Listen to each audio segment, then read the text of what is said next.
Good evening and a warm welcome to the All Arsenal Review Show on the Mr. Arsenal podcast. It's Tuesday night. We're going to reflect back on a very, very poor weekend for the men's team. We're going to reflect on a very good weekend for the women's team. And we're going to look ahead to both the Bayern Munich game tomorrow night, which is an absolute massive game, and also the tricky away game on Saturday against Wolverhampton Wanderers. Before we go into all that content, we're going to do a warm welcome firstly to my co-host G. Good evening, G. How are you? Yeah, getting there. It's that phase of disappointment from Sunday and anger going into the long build up tomorrow. But yeah, all good otherwise. Yeah, like we've been here before, so I'm sure we'll discuss it, but it's not something we haven't experienced in our lifetimes, to say at the very least. Good evening to Ryan. How you doing, mate? Calmer than what I was for the last 2 days. A lot calmer, but nerves. I will say this. I said this on Sunday. Last Friday, all the way till this kickoff, I was nervous. I'm not nervous yet. Take that what you will. But yeah, I'm calmer. I'm just saying. All I'm going to say is I'm calmer than what I was. If we did this yesterday, I would have been shouting and screaming for an hour and a half, basically. Yeah, news on the grapevine was that you weren't a happy chappy on Sunday night. Made any streams at the moment? Made any was anyone sniffing? Gav was. He came in at the end of the women's game. Make sure you get your clips ready and all that. Send them over. I didn't do it. He did it himself in the end. I bet he did. The vultures are definitely out in force when Arsenal lose. Good evening, Charlie. How you doing, mate? Long time no see. Good evening. Yeah, long time no see, to be fair. I mean, I'm actually all right now, to be fair. I was very angry on Sunday and I was proper angry yesterday, but I'm actually all right now, to be fair. Just taking it game by game now. We just have to do what we can and hope that it's enough. Yeah, it's I suppose the positive thing is that we've got a quick turnaround in games, so we can't think about it for too long. But a massive disappointment Sunday, but hopefully wrongs can be made right tomorrow. Hopefully, fingers crossed. And good evening to Jonesy. How you doing, mate? Yeah, not too bad. The same as the others. I was angry Sunday, more angry yesterday, a bit calmer today. But yeah, just all I can describe tomorrow is like going to the dentist waiting to have a wisdom tooth out. You just want it over and done with, don't you? So yeah, but I'm not too bad. I'm ready to go for tomorrow. Can't wait, to be fair. I reckon we're going to do it. Well, that's good to hear. It's good to hear. I'm not sharing the same confidence. I'm going to be totally on the show, but I'm sure we'll discuss the results at the end of the show. But yeah, it's a big game. We can turn it into a win. It could have massive could give us a massive confidence boost going into the rest of the season. So we've got to try and focus on the positives at the moment, and see what we can do over in Munich. Obviously, good evening to everyone who's obviously joined us already. Good evening to Stefan. How you doing, mate? Who's going to win the championship, mate? No one seems to want to win it, and Southampton might be in the mix now. Four-team race in the championship. It's interesting what's going on there, but yeah, no one's taking control of that lead. Good evening to the Hawkwind. How you doing, mate? Good evening to everyone who's joined the show already. Whether you're joined us from the YouTube channel or if you joined us from Twitter, please see obviously the banner below as well. Obviously, please feel free to join our YouTube channel. You get the best usage of obviously our superb chat facilities, and you get to obviously reminders on all shows and all watch-alongs that go with it. Let's go tuck straight in now and go into obviously Sunday. So obviously 4:30 kickoff at the Emirates, Arsenal versus Aston Villa. Before we go into the team lineup, I'm going to go to you first, G. Obviously the Liverpool game beforehand pulled out a spectacular result, to say at the very least. Something that probably no one was expecting. And Crystal Palace went there and kept a clean sheet on 1-0. How confident was you after that result going into the Aston Villa game? Not at all. I just had this feeling. I obviously watching it thinking, please hold out, Crystal Palace. Come on, do something. And they did. And then I thought, amazing, great. And then I thought, how are we going to cope with that? Because we've known just before we go out to obviously warm up for our game, we've known that result. So I kind of had it in my mind that we wouldn't have an easy game. after that, and it may play on our minds slightly. And unfortunately, it did, which is a shame. But it was the perfect opportunity to make a stamp on it, wasn't it? Because we all knew that City were going to beat Luton, so that was a given. But that was a little bit of a shock before. But yeah, of course we. Yeah, just for me, it was as soon as it happened, I thought, nah, something's not going to go our way today. Yeah, it was quite interesting. I'm kind of share the same philosophy as you. For some reason, I had a horrible feeling. I had a horrible feeling that it was going to be a very, very tough game, but I kind of stressed that. But when I kind of see the lineup, and I see a lot of people positive about it, I weren't so positive about it, if I was being totally honest, because there was quite a bit of change in terms of the personnel, in terms of positional play. Yeah. And to be honest, first half we played pretty well, and you couldn't sit there and go there was an absolute massive mistake around that, but there were some changes. And what I find interesting is that we've been in this situation before. On a number of seasons now. I can go back to probably 2016 season, if I'm being totally honest, maybe even before that, where we got this anxiety. And I think it stems from previous failings and failures that it creeps into the stadium. I think it creeps into all the fans. I think it creeps into the players. And if we don't go 1-0 up after half hour, 45 minutes, I've seen that game time and time again. I see it last year against Brighton. It was 0-0 at half time, and it played out exactly the same, apart from they didn't get a third goal. And I think it's something that we do need to kind of review and do need to look at, because I think this is becoming a bit of a season on season thing now, in terms of that slip up. And the home games, I think I said last week as well, they worry me more than the away games. Strangely, they worry me more than away games, and the Aston Villa result just proves me right, in terms of I think there's a fear there, and I think there's something's not right, and especially when we get to the back end of the season, we see it. We said last year, as I said, Brighton, Southampton. Yeah, it's something that's continued over the last few years for me. So it's something that we need to overcome. But I do think as well, going away and thinking about it over the last couple of days, a number 9 is vitally important now. Like we need a predator. We need someone who's going to finish them chances. When you look at that Trossard chance, if that goes in, that's a totally different game of football. But we've been here before, and we've said it before. We said it loads of times before. If we'd finish that chance. But yeah, it was a bit of a letdown, really. Just going over to you, Ryan, on that as well, in terms of the Liverpool win. Obviously, you would have been kind of jumping on your stream at that point. What was your kind of thought process?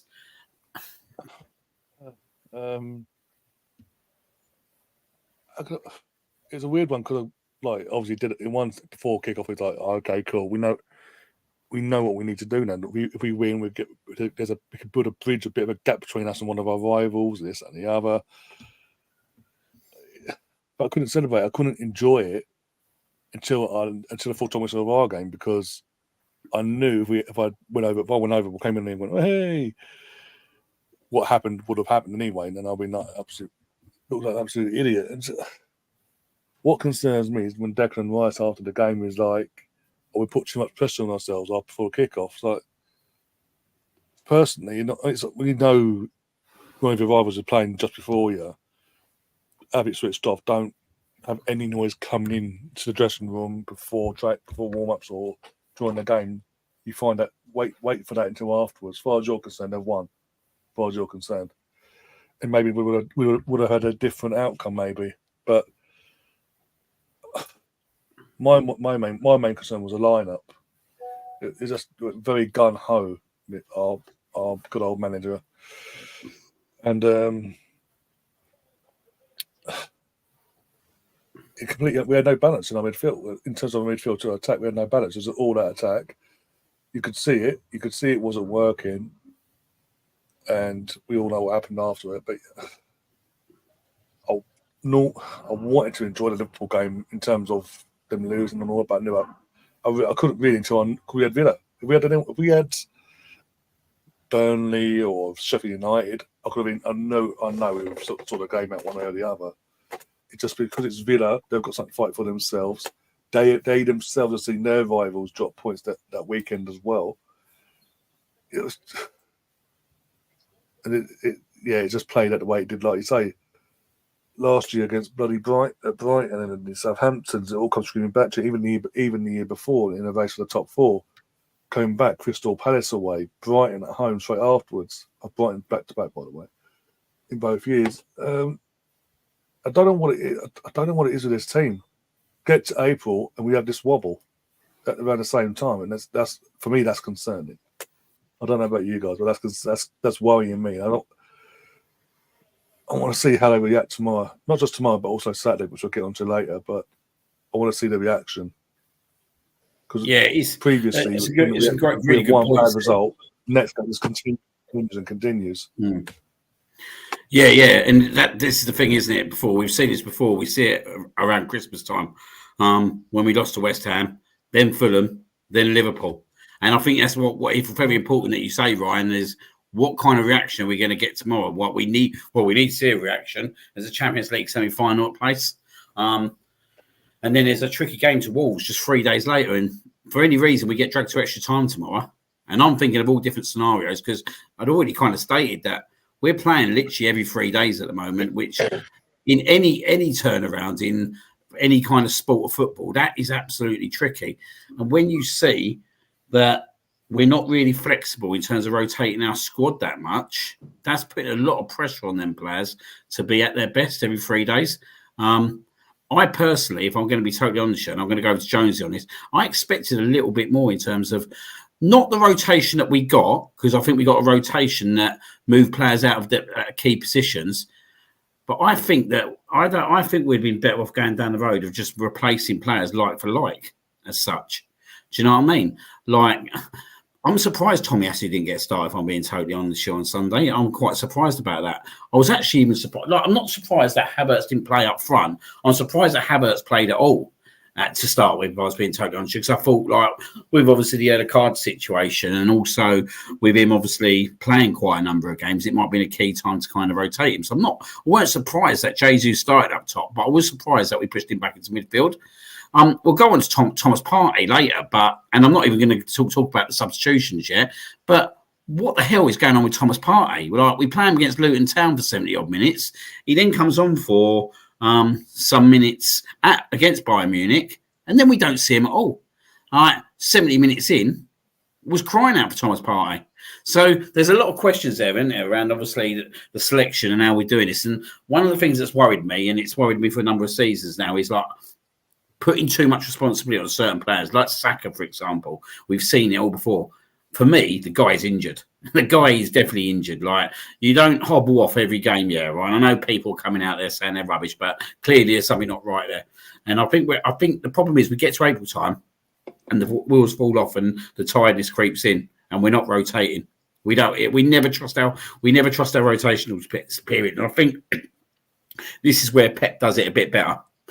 Pep gets his team ready for the April-May time.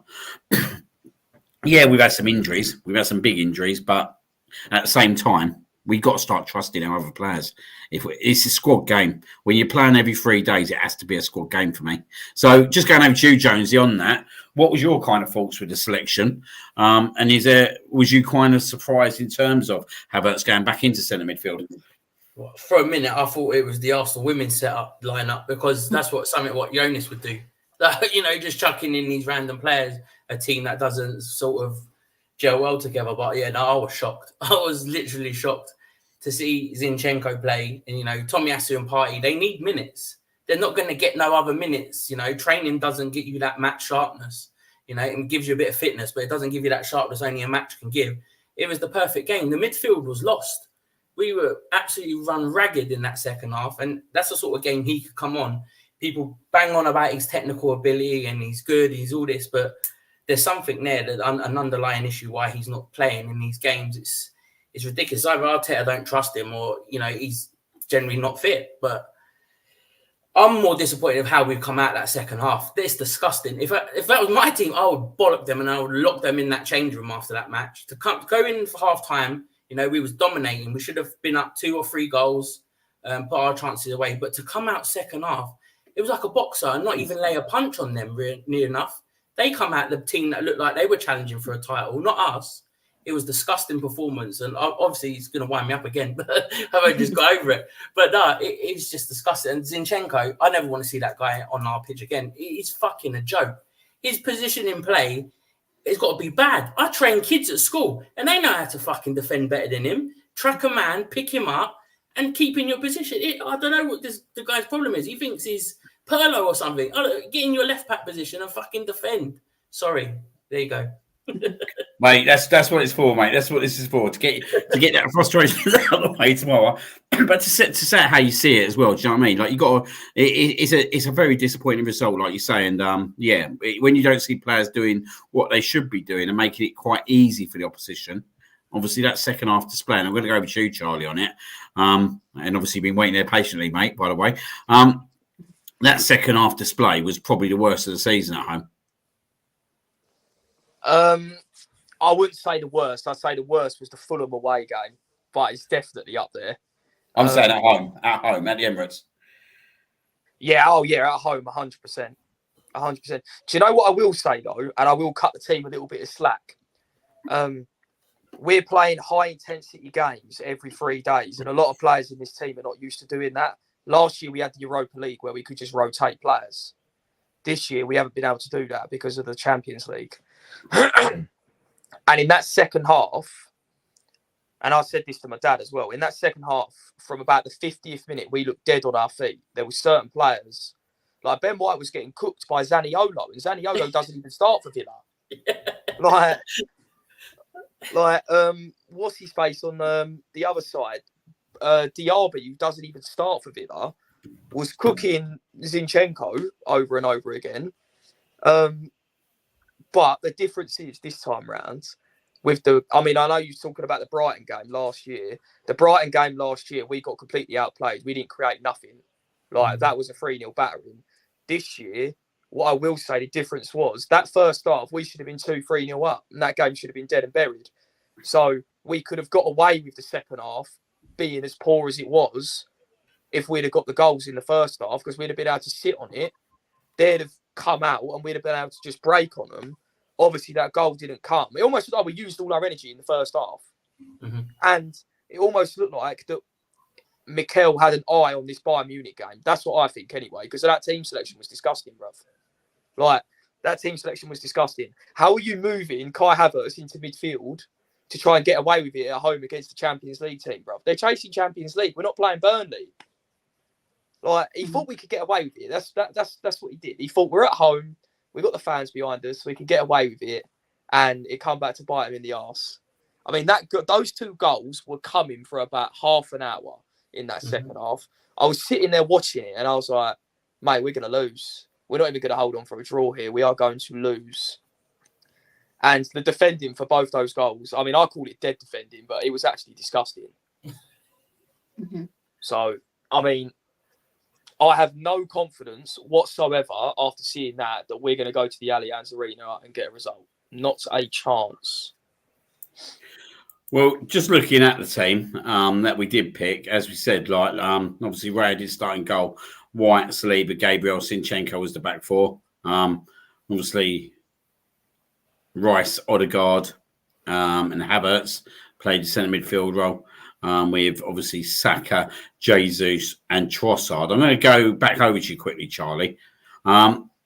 Jesus. Now, I think, and to be fair, right, we give the bloke a lot of stick here, right, and he deserves it after time. But I'm sure it was Rio. I'm sure it was Rio Ferdinand that come out and said his major worry was that in a certain game that we might play, that struggling to score goals could cost us a title. Come to Sunday, I hate to say it, but he's been proven right. And when we look at Jesus, ever since he got injured first time around from for playing for us back in the last season, which I say was probably September, October. No, it was during the World Cup, wasn't it? Where he got injured because then he was ruled out. He hasn't come back the same player whatsoever. Is he costing us? I mean, that's actually a good question. But then I think it was his interview. I think he did the interview with Arteta before the first leg against Bayern Munich. And he actually come out and said that he's been playing football with pain for like the last 2 years. Like, he doesn't remember the last time he actually played a game of football without having some form of discomfort, whether it's his knee, whether it's his ankle. So I don't know if that's a him problem where he just wants to play, or there's more underlying issues and he's playing with like injections and all that all the time just because he wants to help the team. Yeah, we all know he's not a goal scorer, but I mean, there was far worse players on Sunday. Like, everyone was saying that he was stinking the gaff up. In the first half, I thought he was one of our best players.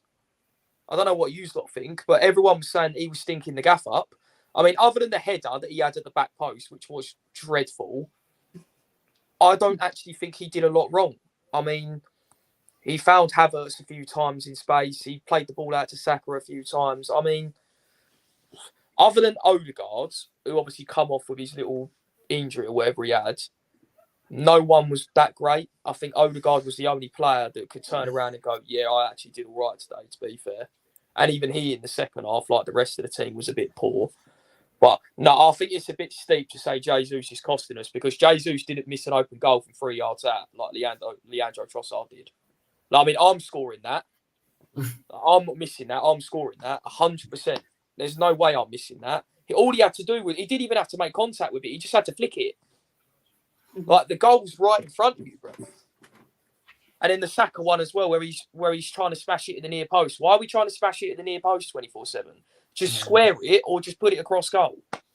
So here's a little stat. Here's a little stat for you that I'm going to throw at you. Yeah, right. Gabriel Jesus has the worst shot conversion rate out of any attacker in the whole Premier League this season, over 50 shots at a target of 7.7%. Should this be for me? Should this guy be playing up front, or should he be playing on the wing? On the wing. Wing. Yeah, he should be playing as a wide forward. But then the thing is, though, yeah, I said that he should play instead of Saka, to be fair. Because Saka, I mean, he plays Saka every single game. I mean, you could, like it was said earlier, we're playing these players over and over and over again because he doesn't trust anyone else. Like, and to be fair, we're crying out for a right winger that can either compete with Saka or at least share the load with him. Because we, like you said, we get to this part of the season and he just looks burned out. I mean, I don't know, the limping for me, I mean, he's doing it every game though, to be fair. But he looks all right in the game. And then as soon as something don't go his way, he then starts limping. So it's a bit suspicious. Like, if you're injured, bruv, just don't play. If it was me personally, let someone else play out on the right that's actually 100% fully fit and could probably give us a bit more. Like, yeah, because I'm on the same assumption as what Gooner 70 is. Hello, mate, how you doing? By the way, Jesus on the left, Kai up top works. It works. We see what Jesus brought to us in the Brighton game, and it is harsh to say is Jesus costing us, but he is costing us when he plays centrally. He is costing us.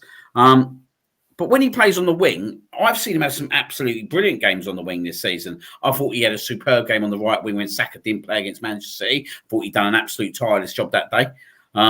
I thought he was very good against Brighton the other week on the left wing. And for me, this guy's even come out and said it himself. He doesn't like playing up front. He's never seen himself as a striker. So if he hasn't got the belief that he's a striker, then how can you expect him to play up there and deliver on a game in, game out basis? For me, this guy has to start on the left at the moment. And maybe it is a rotational piece between him and Martinelli. Why can't you do that? Because do you know what? We've got games every 3 days. But for me, this is where the geezer should be playing. Just going to go to you, Ryan, on this. What's your kind of thoughts in terms of this Jesus conversation, and where do you think that he should be playing for Arsenal? I think someone's mentioned in chat his knee injury. Since he came back from that World Cup, and obviously he went through the recovery, the rehab, and he's been back since. He's not been the same as he was when he first arrived at the start of last season, and he's holding back. He hasn't got the pace that he did. Personally, I think we've seen him on the wing. How many times this season we've seen him, and he does a good job. Be at the right hand side, left hand side. He puts a shift in. Yeah. But he works better in this system on the wing. It's not like he's never played it. That's pretty much his job at City under Pep. And the fact that he comes out this season in all interviews going, "Oh, my goal scoring is not all this, not all that," but you're a striker. Yeah, says it all. I mean, as I say, Kai works up top. Me and you, anyone else here, and off this show has said, Kai in the false nine this season, whenever he's played there, it's worked. I didn't get, and I still don't get why he shoehorned Jesus up top and kept Havertz and put him in the midfield where it doesn't work. As I say, it works, and then you can, as I say, you can rotate. Saka is Saka. He is limping every game, either when he comes off as a sub, or he has to play the whole game. He is limping. He's been doing it for months now. Rotate. It's key. Put Jesus out on the right hand side at times. Give Saka the in terms of starting wise the day off. Let him come off from the bench if you need him. He's there as a necessity if you need him. Same with Martinelli. And when Saka's starting, Martinelli comes off. He's on the bench instead. Do it like that. And as I say, for the last few games this season, Havertz up top. Even with Trossard works in this system. Trossard works as a false line better than he does out on the wing or in any other position. In my personal opinion. And you think Arteta would have realised that by now, but I think, as I say, we've all seen what he completely messed up, and I'm sick of the likes of like certain people in Spain and all that ripping into Jesus.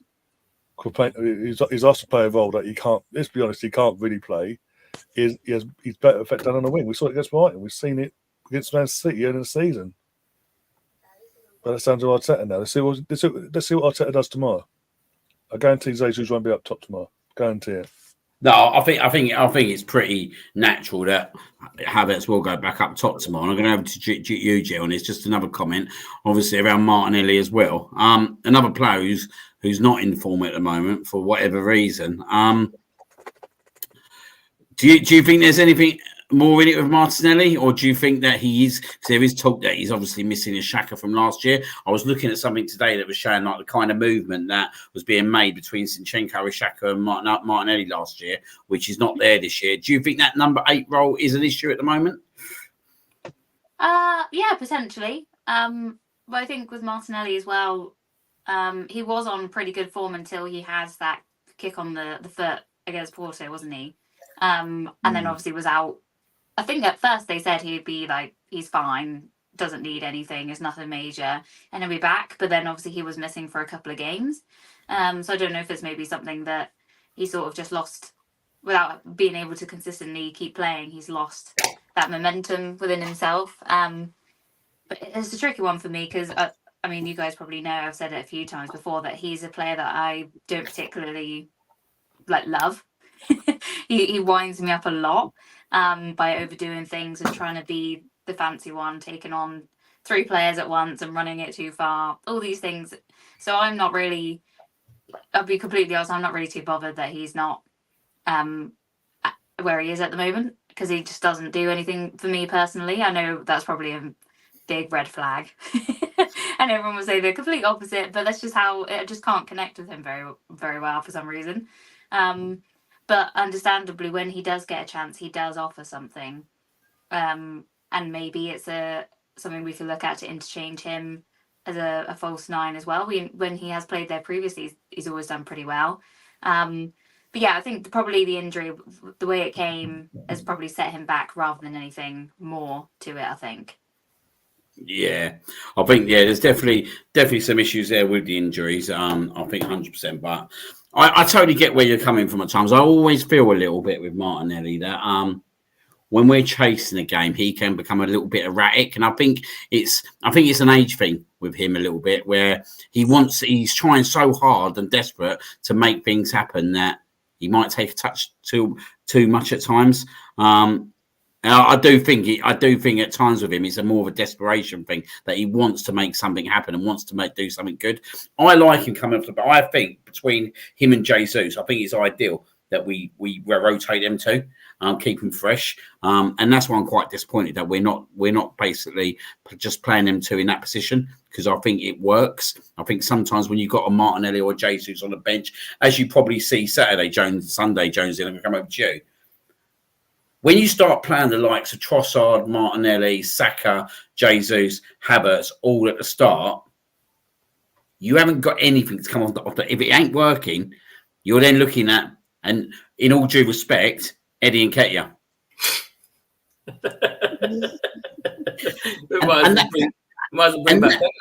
And that's the other thing, isn't it? That's why we need a player, at least a player or two players sitting on that bench. So if it ain't happening, it ain't working, you've got someone that you can come on and rely on. Maybe Arteta looked at his bench on Sunday when it started to go wrong, thinking, well, what have I actually got now? Because they're all on the pitch. It's not happened for whatever reason. I haven't really got much to turn to. Yeah, you know what? I'm going to be that guy, and I'm going to take it back to January. The transfer window, this is what they're for, to bring in players that will get you over the line. And again, this year we haven't. You know, last year we just brought in, was it just Trossard? And this year, no one. And sometimes you look at that bench, and I know people will say when they look at like, oh, we got a strong bench this week. Oh, you know, our bench looks good. But is it actually with Eddie and Ketia sitting on that bench? It's fucking not. I might as well sit there. Do you know what I mean? I might as well sit there at the moment. I could take Partey's place, so I can do the same job. But you just think to yourself, when all these players are on, they're going to be burnt out. I agree with what Charlie said. Saka must be burnt to a crisp. Like, he's literally, his legs must be ruined. Do you know what I mean? He must get home at night and put that foot spar on and just sit there. And he's got to sit there for hours in that thing. And like tomorrow night, we might go to extra time, might go to penalties. Then where does that leave us for obviously Saturday? They're going to be burnt again. And it's just, I don't know, man. I really don't know. I got questions back from January, and it's just his decision making. I'm talking about the manager now. His decision making on Sunday was just so naive. It was just sometimes he frustrates the fucking life out of me. He just wants to do it his way. He wants to be Pep, doesn't he? He wants to do it this way. He wants to do it that way. And you can if you've got his backing and that money. But we haven't got that. And you know he needs to try and work these players in, and unless he does and finds way how he can get these players win, then you know we're going to be in the same boat as last year. Sorry to be that guy, but yeah, we're going to be in the same boat, and we're going to sit here and fucking cry again.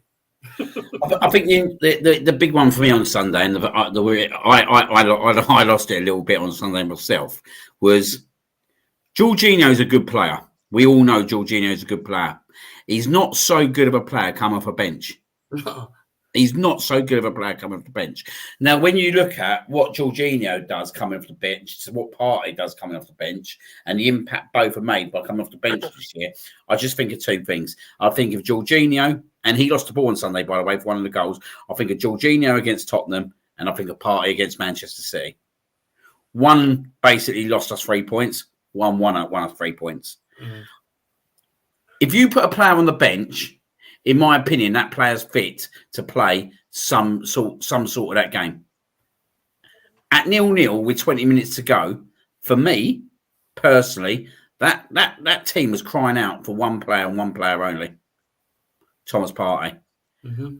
I would never understand. I would never understand why that bloke weren't brought on. Now, if he's not fit to be brought on, then why is he on the bench? Do you know what I mean? Why is he on the bench in the first place? All right, I'm looking at him that he's on the bench, that he's available to play. And I can't get the life of me why that he wasn't brought on. I'm not saying it would have changed the result, but I think there's a good possibility it could have changed the result or could have had a positive impact. It needed someone to basically retain the ball in centre midfield and calm it down, because we was literally just giving the ball back time and time again. The whole second half was exactly the same. Everyone talks about this so-called Unai Emery tactical masterclass. I don't even think it was a tactical masterclass. If it was that tactical masterclass, why did his team concede 14 shots in the first half? We've seen that ourselves from Unai Emery. So it wasn't like Emery had come out and drummed up this unbelievable plan to beat Arsenal. It was because of us. It was because of, as a team, we're tiring. As a team, we're not rotating.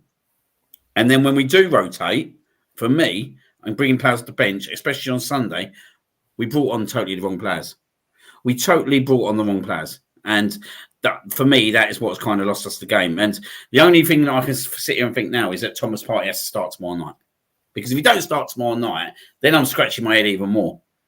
So I don't know. Well, I'm not sure what you think about it, Charlie. You was watching it from home. Did it look like the same that Thomas Partey was the kind of player that we needed to go turn to at that point? Yeah, 100%. I mean, I don't know why he felt the need to completely disrupt the balance of our midfield to try and get away with getting 3 points against a Champions League chasing team just because you've got one eye on Bayern Munich. Now, I do understand that you've got one eye on Bayern Munich with the tie poised at 2-2, but you got to take it game by game by game by game. That game could effectively have cost us the league. Now, I personally think that game's cost us any chance of winning the league because I look at Man City, who are now top, and I sit there and I think to myself, well, they're top now, innit? That's where they want to be. This is where they just reel off the results.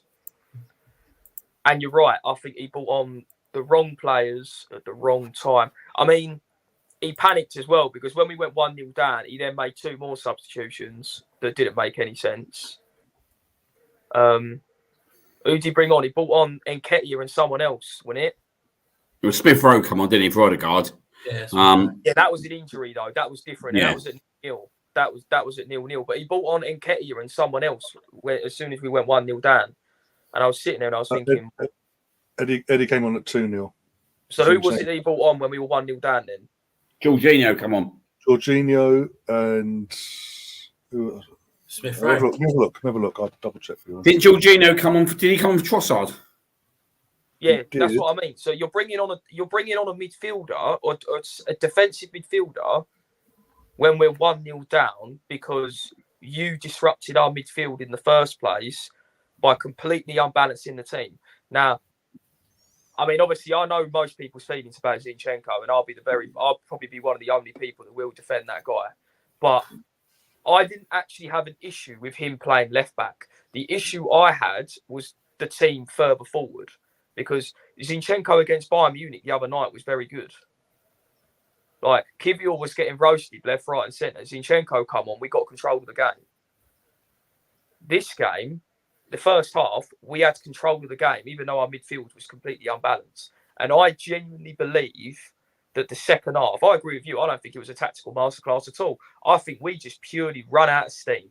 And you could see it all over the pitch. We were second to everything. Every second ball, they were winning every header. They were beating us to passes. We were giving it away carelessly. So I agree with you. I don't think that was no masterclass. But So sorry, there the subs were, by the way. It was Tommy Ash who came on for Ben White in the 67th minute, along with Martinelli came on for Trossard. Yeah. And in the 87th minute, after 1-0, before they scored their second, trying to think, here we go. Smith Rowe and Jorginho came on for Odegaard and Jesus. Yeah. And then when we went 2-0, Eddie came on for Zinchenko. Right, okay. So, I mean, Liam, you said it earlier. Jorginho gave the ball away for the second goal. Now, that is fair, but we got undone by one long ball over the top. The geezer's in his own half. How are you fucking getting undone by one long ball over the top? Like, and how is Smith Rowe? Like, Yeah. I'm sorry, but how Smith Rowe was left in that position with Ollie Watkins? Yeah, I was going to say that. That is absolutely ridiculous. I actually felt sorry for Smith Rowe. Because what are you supposed to do in that position? You're a centre attacking midfielder and you're up against Ollie Watkins, who's arguably the most informed striker in the world, bruv. I mean, I knew that was a goal. That was always going to be a goal. As soon as he was played through, it was always going to be a goal.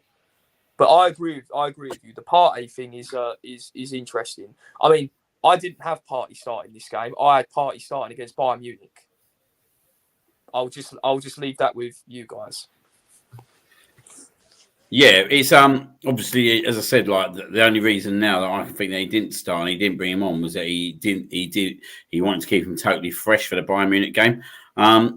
Going back over to you, Ryan, just looking at the fixture list that obviously is coming in, because I put out on Twitter yesterday that I'm uncomfortable to say that the title race is over yet. And the reason why I'm uncomfortable about it is there's still 6 games to go.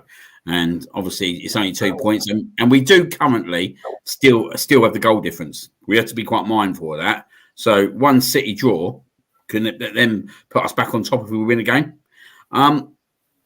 Yeah, we have got a very hard fixture list. I am concerned about Wolves away 3 days after a grueling game at Bayern Munich, which is going to be very emotional, coming out of it one way or the other. We then play Chelsea 3 days later, and Chelsea haven't lost in the last 8 games. Mind they are pretty much hot and cold still, and they seem to get a good result and then seem to draw against an absolute shite team. So you don't know what Chelsea to expect.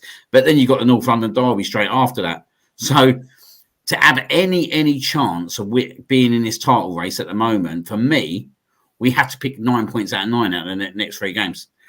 Yep. I was saying that all week last week we need to get 12 out of 12, to be honest. And then the last 3, we get 12 out of 12. If we had gotten 12 out of 12, going up from after the full-time whistle and at that toilet bowl, with them last 3 games you're looking at there, Bournemouth, United, and Everton, it'd be ours to lose from that point onwards. I'd be buzzing basically. But yeah, there's no room for us to sort of because we lost. There's no room for us to drop any more points now. Because look at the fixtures that we've got. Got Wolves away, which is even though it's a late kickoff on Saturday, it's still away after, as you say, no matter what happens on tomorrow night's result-wise, players will be emotionally shattered either way. Then you go to London derby at Chelsea, with Chelsea for some reason this season play crap against the shit teams, and turn up for us, for City, for Liverpool, you name it. They turn up for the big games, basically, the big occasions. Basically, they're that sort of team for some bizarre reason. Though they're unbeaten run, look at them unbeaten run. Most of them have been draws against crap teams. I mean, last night is Everton. I'm not reading too much into yesterday's because it was Everton, and I'm expecting Everton to go down anyway. I can't see where Everton are getting points. And you look at our fixtures. I'm not concerned about Liverpool at the moment, but look at City's fixtures. We've got Brighton away, Jekyll and Hyde. You don't know what Brighton are going to get into the day itself. Forest away. I mean, Forest got a point from last year. They've got something to fight for themselves, so it might be something there if we're lucky. But then they've got Wolves at home. They win at home all the time anyway. Fulham away, Spurs away. As soon as I saw that the Spurs away was being rearranged for in between the last week of the season, I got a gut feeling that's going to be the game that either does us a favour or puts it back in Man City's hands fully going into the last game. But again, it's going back to our 3 games. We have to get maximum points. The last year, I think we'll get maximum points in the last year, no matter what.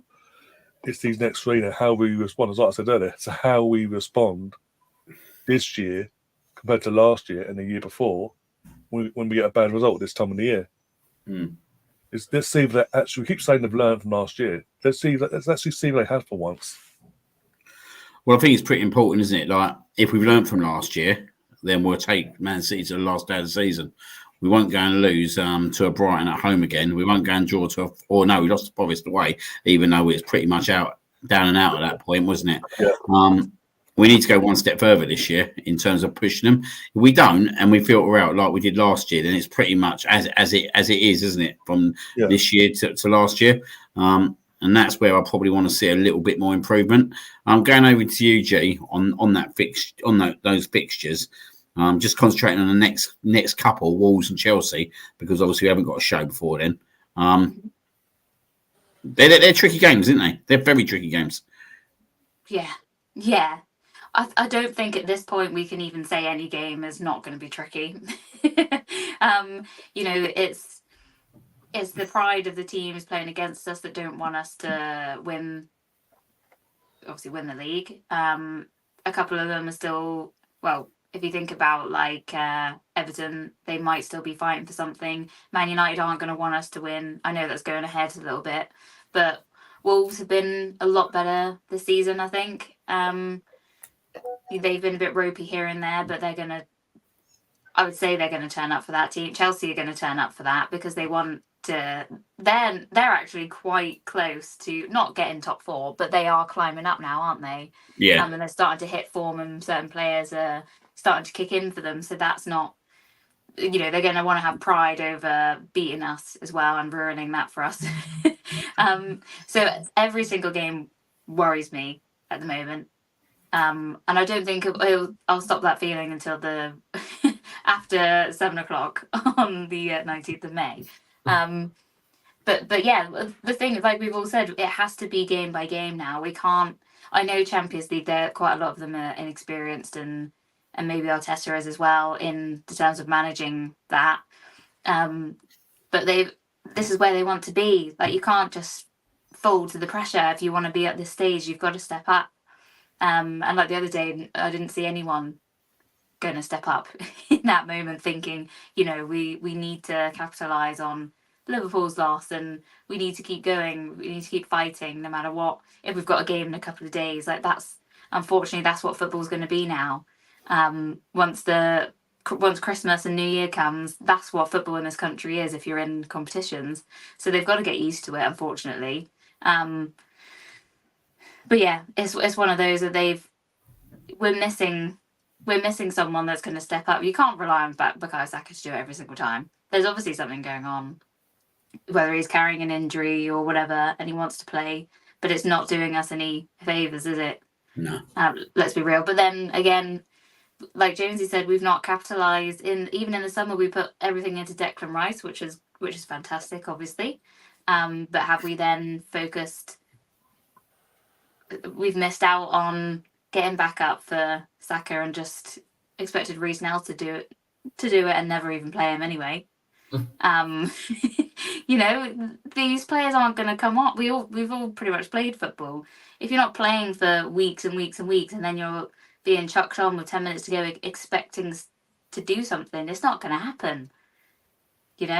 But I mean, I've gone off a little bit there, but no. I think there's some good points there, because when you start looking at obviously our business in the summer, yeah, we did buy Declan Rice, and it was an incredible signing. But we lost a Xhaka at the same time.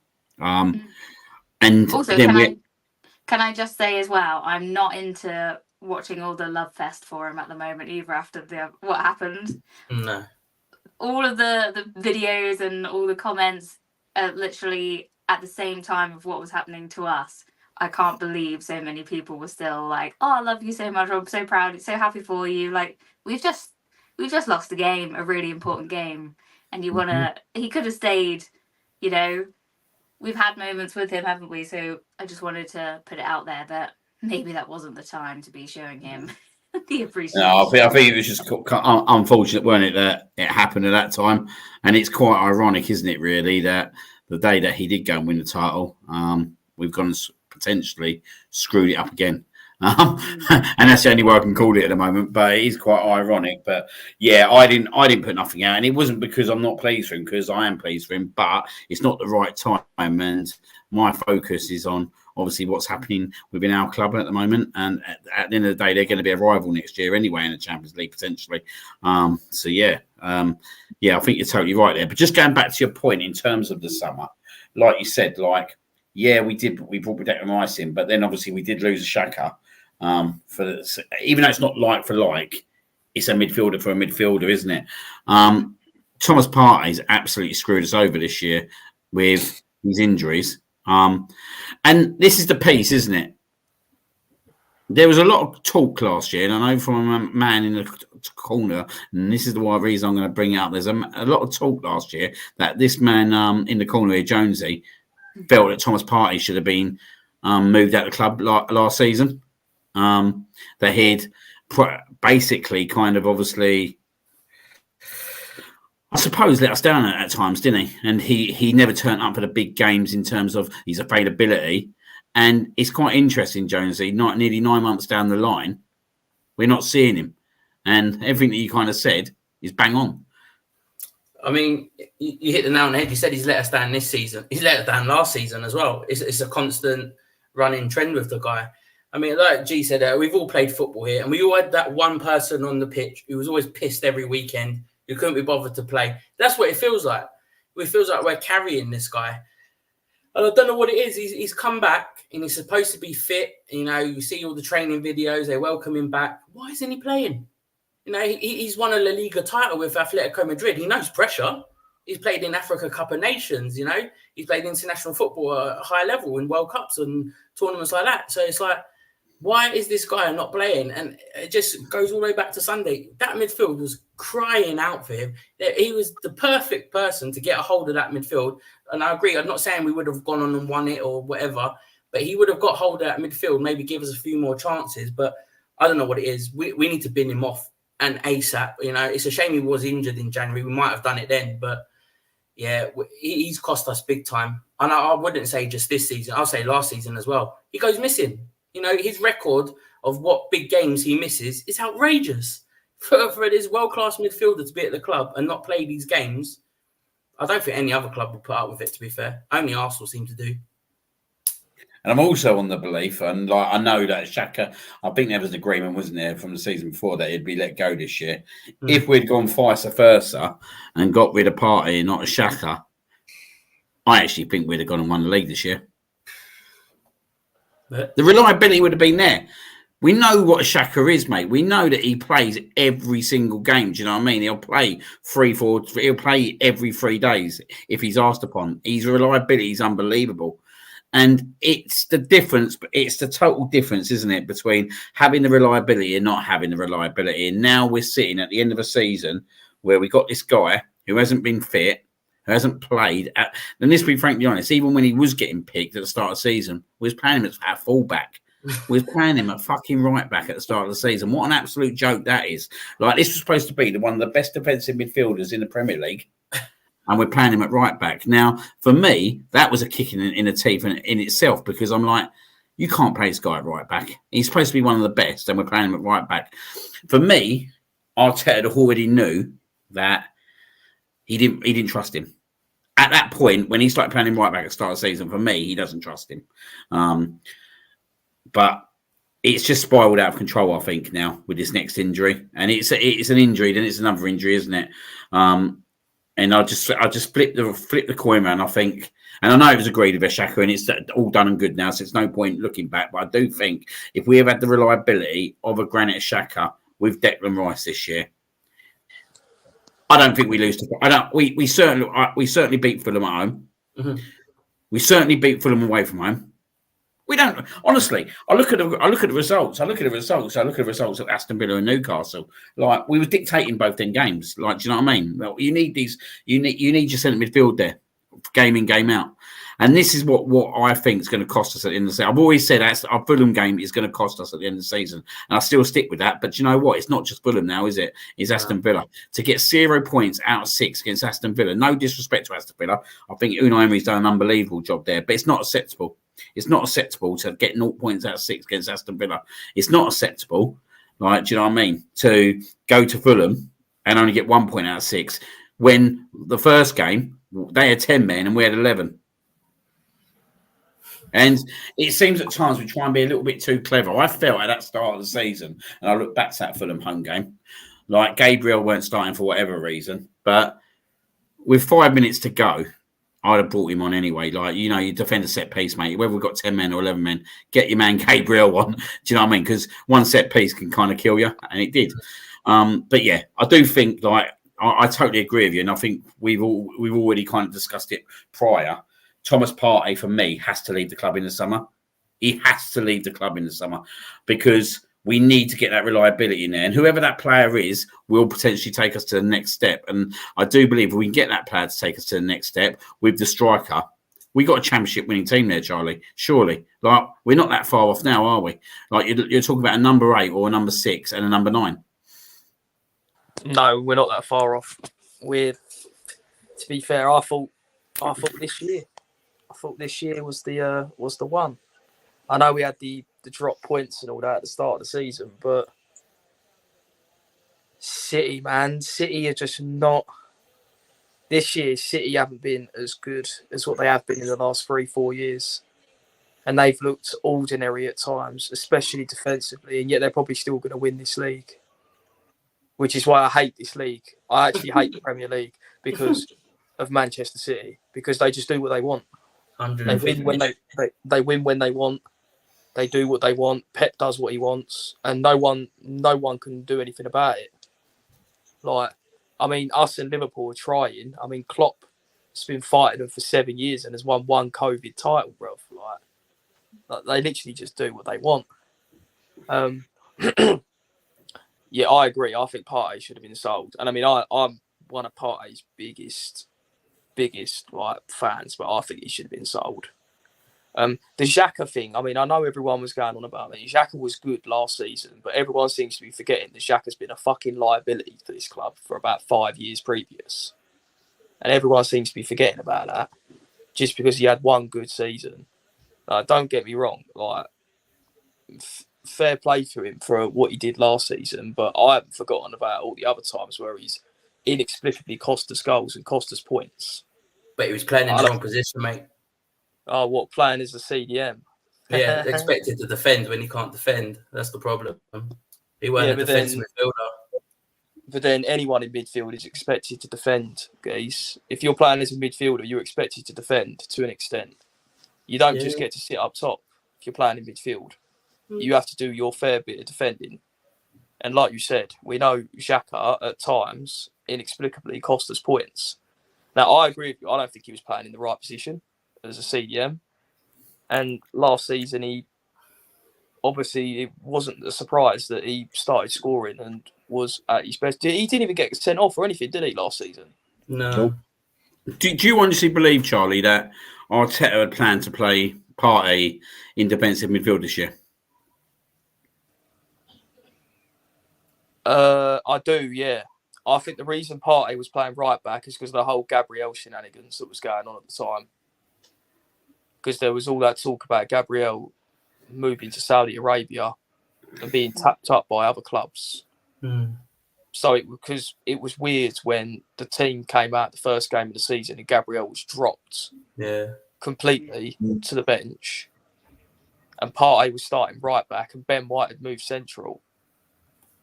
And then effectively we were playing a back three, weren't we? Because Partey wasn't even playing right back because he was in the middle for most of the game. And that's how we ended up conceding the stupid goal against Fulham, because our right back is in midfield instead of actually being the right back. I'm not sure though. I'm not sure that he even thought that he'd stay fit, mate, if I'm being totally honest. Yeah, that's true. I don't know. It's hard to say, isn't it? But when you're paying to go and watch the best players each week, you want to see the best players playing. And when you see, and I totally agree in terms of Thomas Partey, I think he's an incredible player when he's fit and he's playing, and we've seen it. And when he does it, and he's done it against the top teams when he is available. And I see him against Manchester United away. I see him Man City at home. Like, he's a game changer for us, and it's just gutting, isn't it, that we've got him on the bench and we can't even bring him on against Aston Villa at home for 20 minutes, and you're just like, you're scratching your head, aren't you? And you're thinking this can't continue. Do you know what I mean? Because we're sitting there as fans. Well, what the fuck's going on? And I know we go there to support the team and cheer the team, but when you get to your last 6-7 games and you're top of the league, you want all your best players playing. And I just don't get how he can play against Luton at home and he can come on against Bayern Munich and just not come on whatsoever against Aston Villa. I mean, the only thing we don't really know is how much of the outside interference, I'm just going to say that, which has dampened and affected him as well. So, you could give him a bit of leeway if that has, but you don't know, do you? Because it's not talked about. You're not allowed to talk about sort of thing. But he has got that cloud hanging over his head as well, which ultimately hangs over the club's head as well. But that don't really, in my opinion, I've watched him just play against Luton at home. I've watched him come on against Bayern Munich, and not just come on against Bayern Munich. Let's be honest, he could have set up Saka for a winner with that incredible ball. It was a great pass. It was a great pass. Do you know what I mean? And whether it was a penalty or whether Saka should have stayed on his feet at the time, we're not even going to get into that. But do you know what I mean? That's what he can do in a flicker of a second. Do you know what I mean? He's got that ability, and he's produced it in the game before. So you're scratching your head, aren't you? You're like, get this geezer on, mate. We're in a championship race, mate. We can't afford to drop points to to Aston Villa. It's 0-0 at the time, and we're just not bringing him on. And yeah, what's your thoughts, Ryan, on it in terms of obviously the whole Partey situation? Going back to the summer, I think that when the Saudis obviously came in for an offer, I think they clearly considered it, but because if Granit hadn't left, Partey wouldn't be here.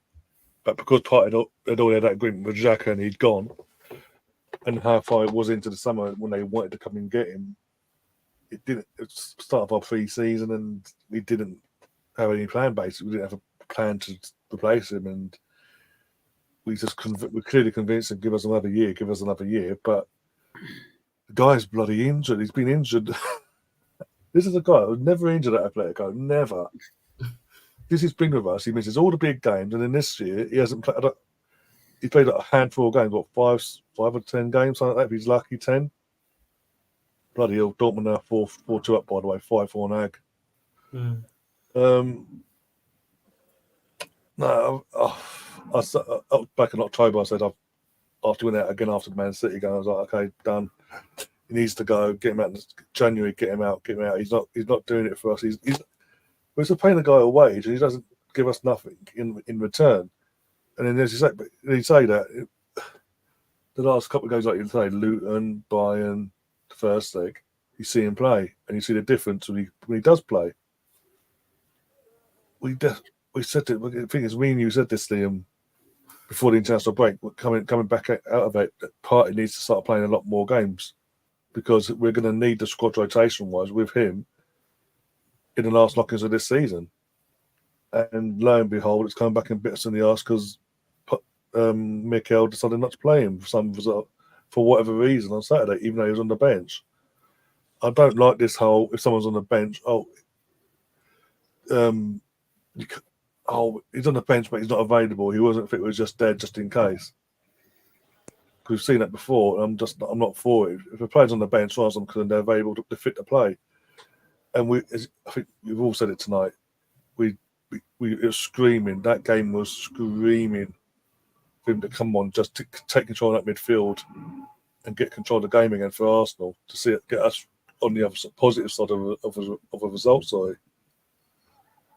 He has his uses, but he's not reliable. I even question. I don't know what you think of this. Are we picking him on the bench just so we don't have no questions raised to us why he's not on the bench? But it raises more questions when you don't use him, though, because of the quality he is. As I say, when you play him against Bayern in the last few minutes in that Barca and the Luton, and you see the difference when he does play in that midfield, how much we go up a level in our performance. But now we look.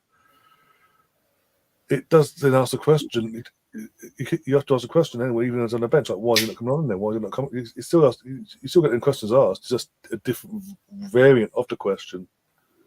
And Mikkel never. I don't know. Mikkel's got to answer that at some point, especially if it comes back and bites us on the arse coming into May if we don't win nothing.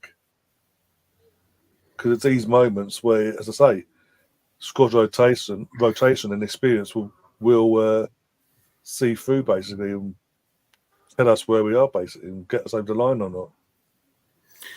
Yeah, I think tomorrow. I think tomorrow's going to be interesting with selection. We're going to come off the Arsenal men's team right now. Obviously, we're going to go into the women's team to obviously review their victory on Sunday. So, going to go to you, G, on this one because obviously I'm going to be totally honest here. After what happened, and I won't go to that stadium. I wasn't watching no football on Saturday on Sunday evening, but obviously I could say it was on in the coronet. It was on, so I could see what was kind of going on. 5-0 victory, which is pretty comfortable. To be fair, it was pretty expected, wasn't it? We're being totally honest, that we was going to go to invite Bristol City to the Bournemouth and we should win the game.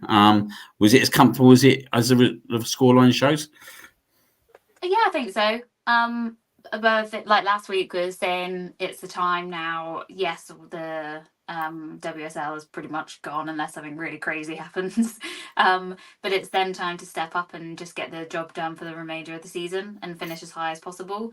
Obviously, Bristol City are down in the league and possibly going to go back down again. But it still means that we have to step up and do our job. And I think we did it really well. It was really nice to see Beth Mead get a couple of goals, because I think she's really, of course, she's had an ACL. She's never gonna be the player. We've seen that with some of the men's with Bellerin over the years. Charlie will love that. But to see her come back in and get a couple of goals actually was pretty heartwarming for me. Because she's just not been there, has she? And obviously, personally, she's gone through a lot as well. A really brilliant goal by Russo. Arguably, the keeper should have done a bit better. But, as long as it goes in the back of the net, she's now up to, I think, 12 goals this season, which is actually pretty good return, I think.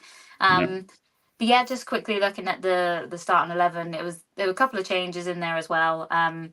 We saw, obviously, Sabrina D'Angelo come in as a goalkeeper in place of Zinsberger. I'm not sure if that was tactical or just for a bit of a rest, but I really like her. I prefer her in between the sticks, to be fair. So that was nice. And yeah, it was one of those for me. It just needed to be done. It was really nice again to see Russo and Blackstenius start together. I know we've all kind of said that separately as well, that we've all wanted to see that. And I think it showed. Maybe, obviously, I don't think Stina got in the goals. I can't remember. But Russo did. And I think Catley got another goal as well, which is nice on her 100th appearance. So nice, memorable one for her. But yeah, I think it was a job well done overall. Yeah, obviously, I think it's good to see now, isn't it? Like we say, the Williams and Lottie partnership growing, and I think that's a key thing for not just for the next season, but moving forwards for England potentially, because that's a really exciting partnership. Obviously, we know what Kim obviously offers to the team. I think when she's in the team, we're always a better team. But it was really good to see Russo and Blackstenius playing the same team. Something that I know we've been crying out for quite a bit on the shows this season. So that was really good to see. Going over to you, Ryan, so I know you was doing the watch along on it. What was your kind of thoughts on the performance? And do you see us now kind of heading into the right direction? And as the Continental Cup win, giving us a little bit more confidence moving forward into the last few games of the season? I think of what we sort of expect in terms of at home. It's Bristol City, with all due respect, and they're on the verge of being relegated back to the Championship as we speak. A few games to go. Professional. It was a professional performance. We didn't take Bristol City lightly. We set our team up, and I liked what I saw in terms of Russo and Stina playing in the 11. And I said as the game went on, like at Villa, we were saying that we want to see Stina and Russo. You can play them together. It does work, and it just proved again it does work.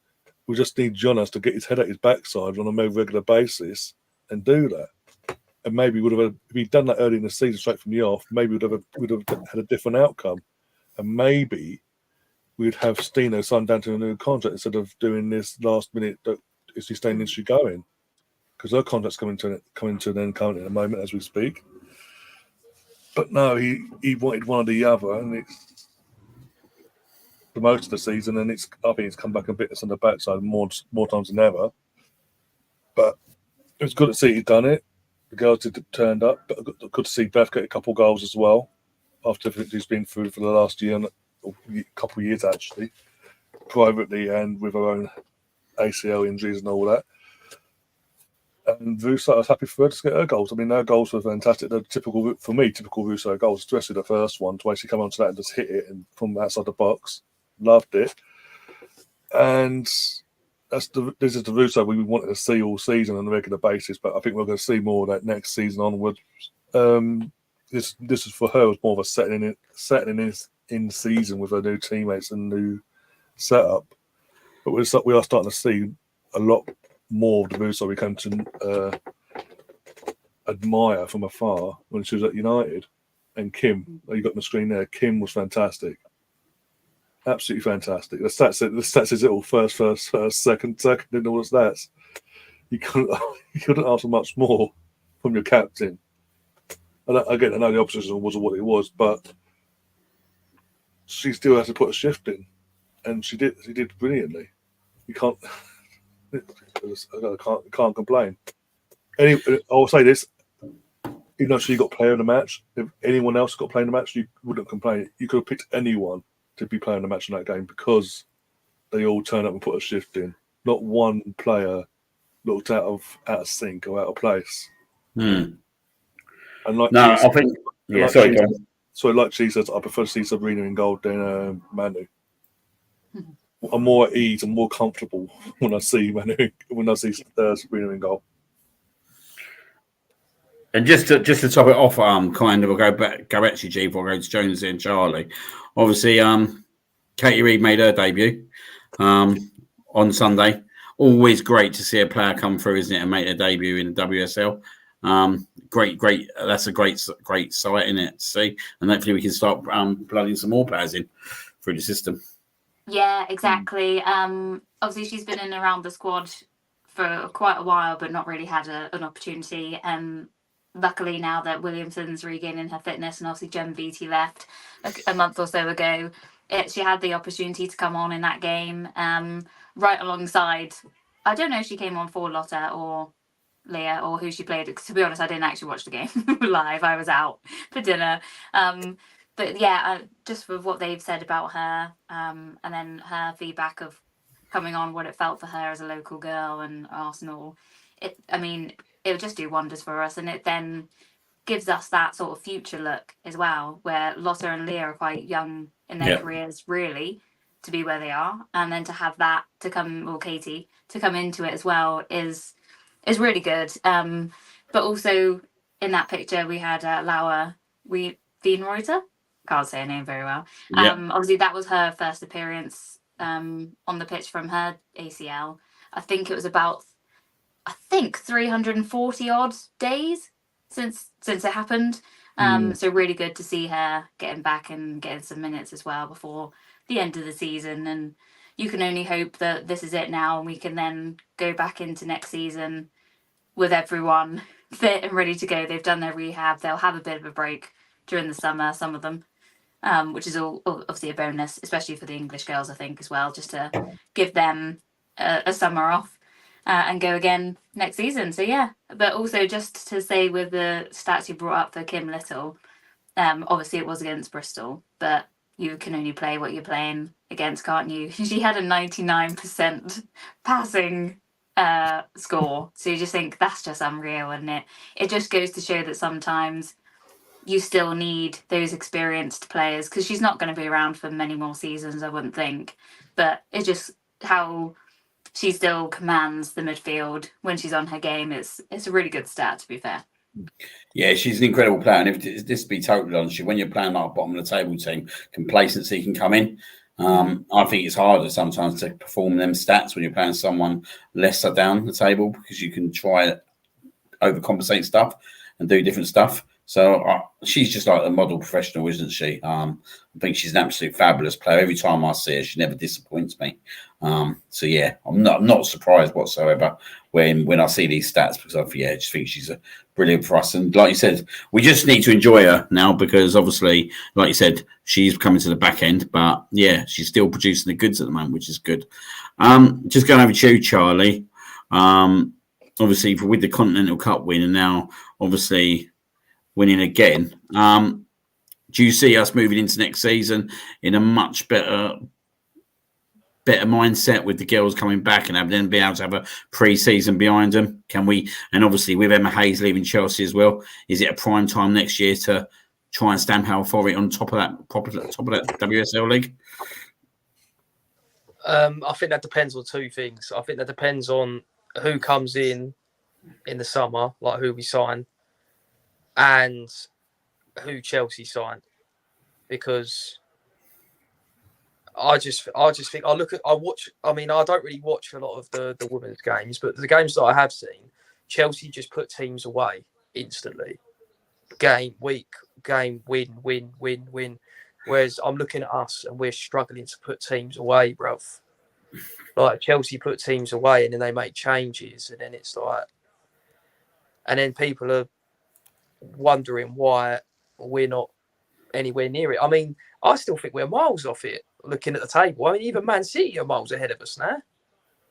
And Man City have been average for ages. What are we, 6 points off the top? Mm-hmm. With a majorly inferior goal difference as well. Mm. Like, if anything, I think the Continental Cup win, again, just papers over the cracks. If like, it's all well and good winning it, but I just think it just papers over the cracks. We could beat Chelsea in a one-off game, but over a however many game season, we just throw away too many points consistently. Whereas Chelsea don't throw away points. And if they do throw away points, it's to their rivals. It's not to the shit teams in the league. Mm-hmm. Like, we're losing to West Ham's and we're dropping points to Spurs. And like, I think we beat them, and I think Man City beat them, and that's it. They won virtually every other game. What surgery do we need in the summer? Like, we know a goalkeeper's a yeah, gimme. mate, that goalkeeper, bruv. I don't There want he to see is. that goalkeeper. Bruv. That Manuel Zinsberger is absolutely terrible, bruv. I've been saying it for ages. I don't know what people see in that Manuel Zinsberger. We know it's a gimme, but where else do you think? Because if we're being totally honest, he hasn't got the forwards kind of firing, has he? Like, I suppose. Well, we look at it. You got the Euros this summer as well, isn't you? So it's not like, is it this summer? Next summer. No, next summer. Sorry, next Not summer. the Olympics though. Yeah, we have. Sorry, it's the Olympics. So we got the Olympics this summer. But when you start looking at it, like, this season's a key season, isn't it? Like, they can get a proper pre-season behind them. There's no excuses for him next year, is there, Charlie? He has to get that forward line firing. Like, it's not. I don't think it's acceptable that we're talking about having a massive inferior goal difference with the players that we got sitting there. No, it's not acceptable. I mean, as soon as Russo came in, I thought, right, okay, that's pretty big. And I know she hasn't played much, but that centre half, that Codina, the Spanish girl, she's mate, I think she's top, bruv. But she doesn't play. She doesn't ever play because obviously Williamson and Wubben-Moy are always playing. And then obviously he bought Ilestedt as well, who I think's been decent from when I've seen her play. I think losing Wienreuter to injury was a big one as well, though. I know that Emily Fox came in and she's done all right, but I think losing Wienreuter to injury was a pretty big one. I mean, he's got a good squad. I mean, I don't look at anywhere in the team and think it's relatively weak. I mean, some people might disagree with me, but I actually think that when Valty doesn't play in the middle, we look open, especially against the bigger teams. Mm-hmm. I think Valty and Kim Little and then either Palova or whoever, it looks a bit better. But when Valty doesn't play, we haven't got the same security. It's almost like the men's team. You can link it to the men's team. We haven't got the security in the middle. It's unbalanced. But yeah, the firepower's there, bro. Beth Mead. I mean, even Miedemar. Miedemar's like, was she the record-breaking Women's Super League goal scorer? And she don't even play up top anymore. Like, she basically had her position taken off her by Blackstenius and Russo. Now, I personally, I know there's people here that love Blackstenius. I personally don't rate Blackstenius. I mean, she's had a couple of, like, she'll score the occasional goal, or she'll produce, like, a mad game where she'll score a hat-trick. But then I've watched other games where a chance will fall to her and I'm like, mate, if that's Sam Kerr, that's in the back of the net. Mm-hmm. Or if that's Frank Kirby, that's in the back of the net. Or if that's that Khadija Shaw that plays for Man City, that's in the back of the net. Blackstenius misses it.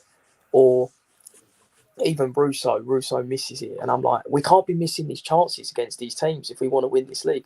I mean, Chelsea have won 4 leagues in a row and it's like just clockwork to them. They turn up, they just beat whoever and then they go home. And we need to start doing that. Obviously, interestingly, going over to you, Jonesy. I know you've never been. You're not a Jonas man by any stretch of the imagination. By the way, just looking at Barcelona going out the Champions League now, 6-4. Yeah, I'm watching.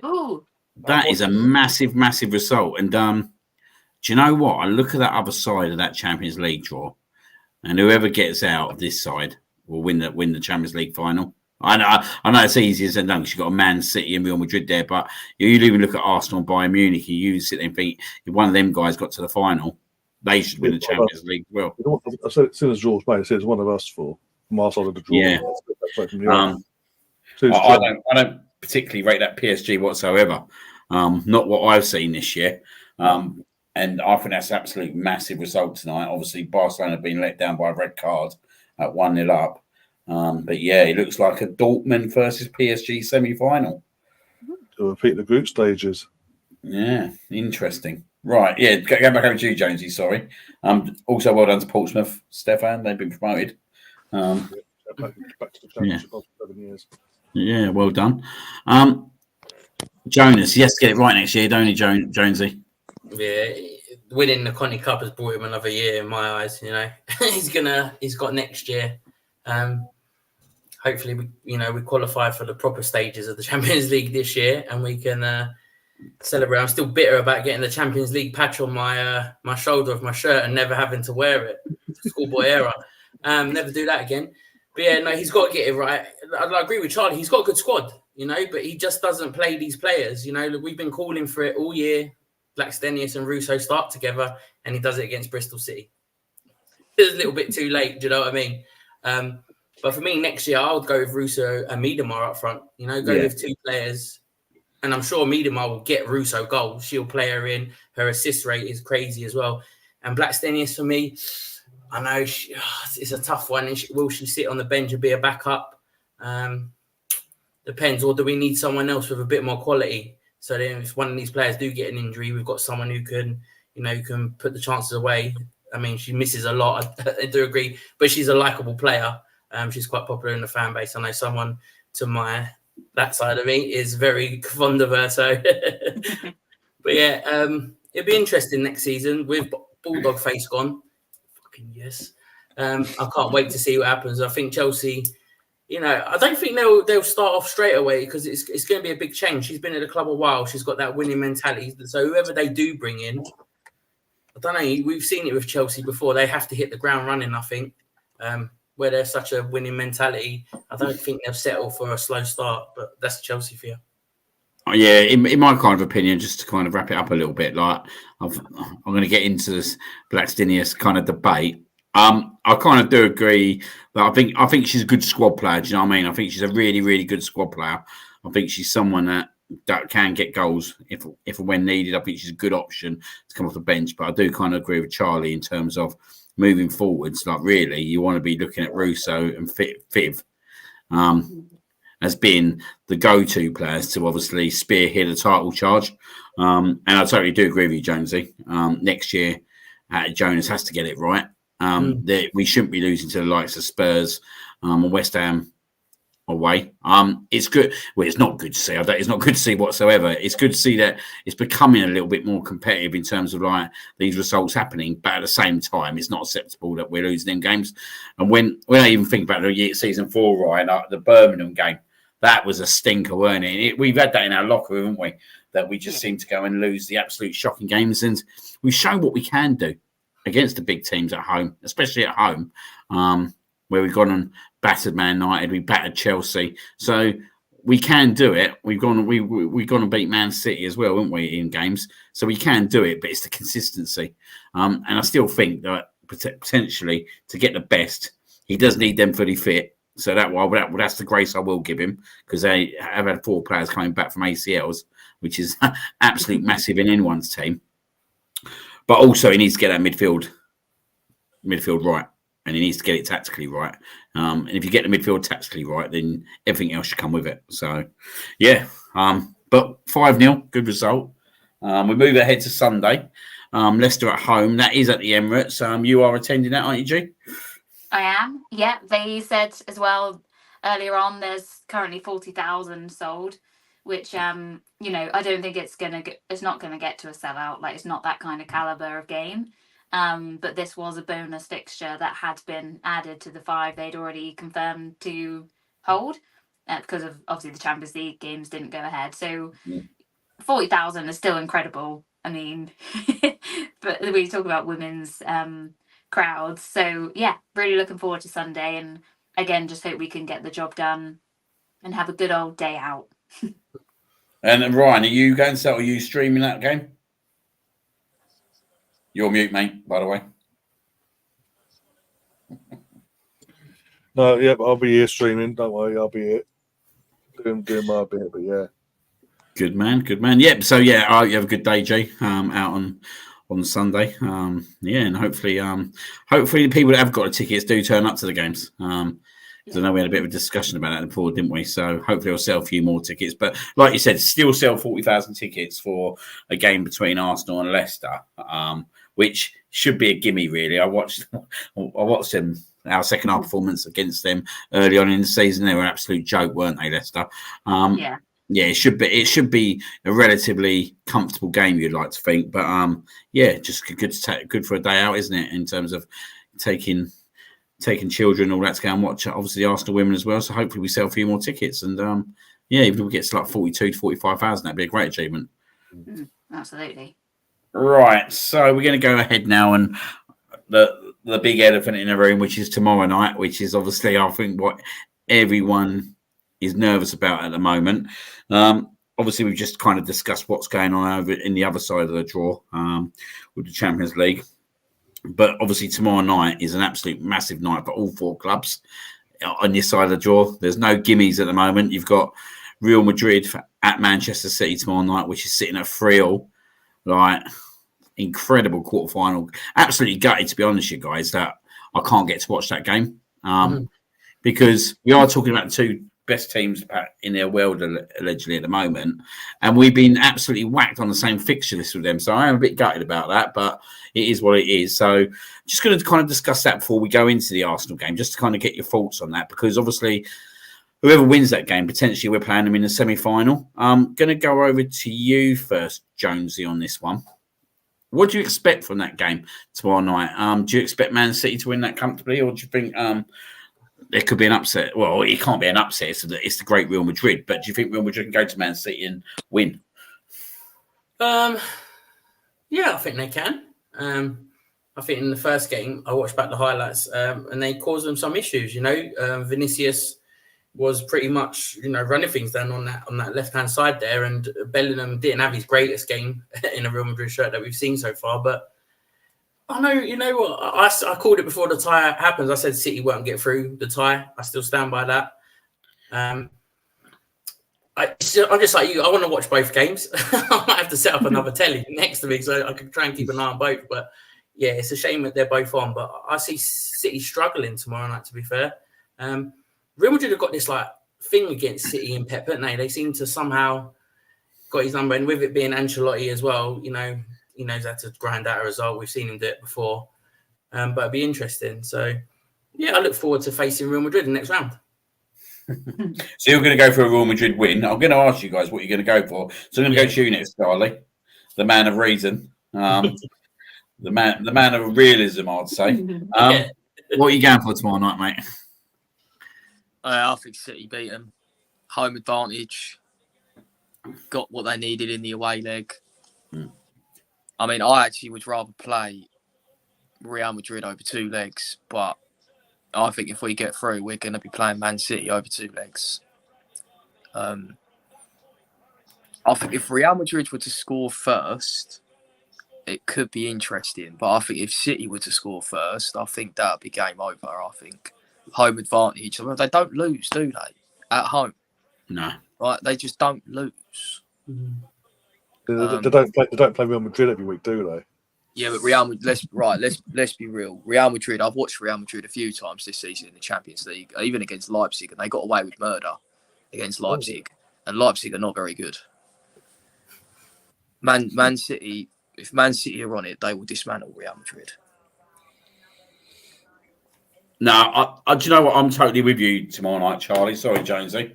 I'm going to go with the man with realism. I think Man City, I think they have too much in their locker. I think Phil Foden, how much I detest the geezer, he's on my porridge list. I think he's in absolute incredible form at the moment, sadly. And I just think that he's going to show up again tomorrow. I just think they've got the players, they've got the know-how. I think they've got the confidence, haven't they? They're the European champions. And, yeah, I just don't see Real Madrid putting a finger on them at home. If I'm being totally honest, I could be totally wrong, but yeah, I think they'll win 3-1 tomorrow night. I think they'll win 3-1 tomorrow night. I think Man City will definitely get to semi-finals. It'd be I just don't see Pep Guardiola losing in the quarter-final. It'd be an absolute travesty for him. I think it'd be a travesty for us, if I'm being totally honest. If Man City get knocked out in the quarter-finals, I don't think that's good news for us whatsoever with the Premier League. We need Man City. And I know everyone goes, but last year this happened and they won the triple. Yeah, that's true. They did win the triple. And if they do go and win every game between now and the end of the season, yet again, we have to put our hands up and say, do you know what? They're the best team. They've won it. Yeah, they've got 115 charges to their name, and it's still unaccounted, sadly. But at the end of the day, they're delivering. But we need them to play as many games as possible. We need them to play an FA Cup final. We basically need them to get to the semi-final. But I do totally agree with you as well, Charles. I don't know if I do. Actually, I don't know if I do with the Real Madrid. I just think tactically, I think the players are better set up to play Man City because it's Pep versus Arteta. I don't know. I just worry if we go to Real Madrid, if we did get through, where we get overwhelmed by the name, and will some of our players kind of freeze? I don't know, but that's the only thing that kind of worries me. Yeah, I do think that Real Madrid. I think I'd rather we played Man City personally. Just think that we've got the number over them this year. I think we've done really well against them, but saying that, if we're playing every 3 days, then it becomes, don't it? Whose squad's fit? Who's got the bet? Whose squad's fitter? Who's mentally more fresh to win them games? So there's a lot of things that come into it. But yeah, I'm going to go Man City to win tomorrow, and obviously set up a semi-final clash with one of us. I'm not going to say who yet. I'm going to go with you, Ryan, before I go to G on that. What are you going for out of them two teams? You can never rule out Real Madrid because it's Real Madrid. They won it 14 times. And the last time they won it, they weren't all that. Even back then, the last time, a couple of years back, they used their experience and know-how to get themselves through every round against Chelsea, against City, and then over the line against the Liverpool side. We all thought we were going to go and do the quad that year. So you can never rule them out. And I don't think I think they will. I think Carlo Ancelotti, again, Mr. Champions League himself, will want to avenge what happened last year as well. He won't want it to be as open, and I think he'll tactically just about get it done. I think it'll take extra time. But I think Madrid might just sneak it. And again, taking us out of the equation for a second. Yeah. If it was Arsenal Man City for a semi-final, we've seen Arsenal Man City play this season in the league. It hasn't been the greatest spectacle. Home or away, let's be honest. It'll be Arteta and Pep literally just going, okay then, chess again. Let's play some chess again and see what happens. Basically, let's see who blinks. And I think it won't be exciting. It won't be exciting. The only thing that I always go back to with Man City is Liverpool. When they absolutely smashed them in the first leg, didn't they? And we potentially would get them in the first leg. But I don't see Mikel Arteta doing a Jurgen Klopp and going for the juggler. But in some ways, you'd think we probably would need to at least be a 2-goal head start, wouldn't you, going back to Man City if we did get to the semi-final. Second leg at the Etihad for me is a no-no. That's why I'd rather play Real Madrid. I think whoever we get in it, Charlie, I think whether it's Man City or Real Madrid, we'll need to at least get a 2-goal head start. We're talking about a game that potentially might not even happen yet, but you're talking about the 2 best teams in the world now, aren't you? You're talking about the 2 very best. Like, I don't see we would need to go there with some kind of advantage. To be fair, we just cut out the foolishness, innit? Like the two goals that we give away against Bayern Munich are absolutely inexcusable. Bro. Just cut out the foolishness and the stupidness, and we'll be okay. Yeah. G, it's 2-2 at the moment. 2 of us think Real Madrid. 2 of us think Man City. Where are you going with this one? I think Real Madrid. Oh, I do. Me and Charlie are watching this one, right? I hope you're right. Maybe I'll just manifest that for the other one. Yeah, like Ryan said, they're obviously well in this competition. They know what they're doing. But I don't know. I just have this feeling. Obviously, they gave it a good game when they were. Obviously, they gave away a really crap goal for Man City to score first. But they just find a way to get back into things, don't they? And I just have a feeling that they could do it. Like we said, Man City haven't always been their best this year. But you just don't know, do you? The only thing we can hope for is that it goes all the way. Extra time, penalties, few injuries. wasted much time, had a really intense back and forth game for 2 hours.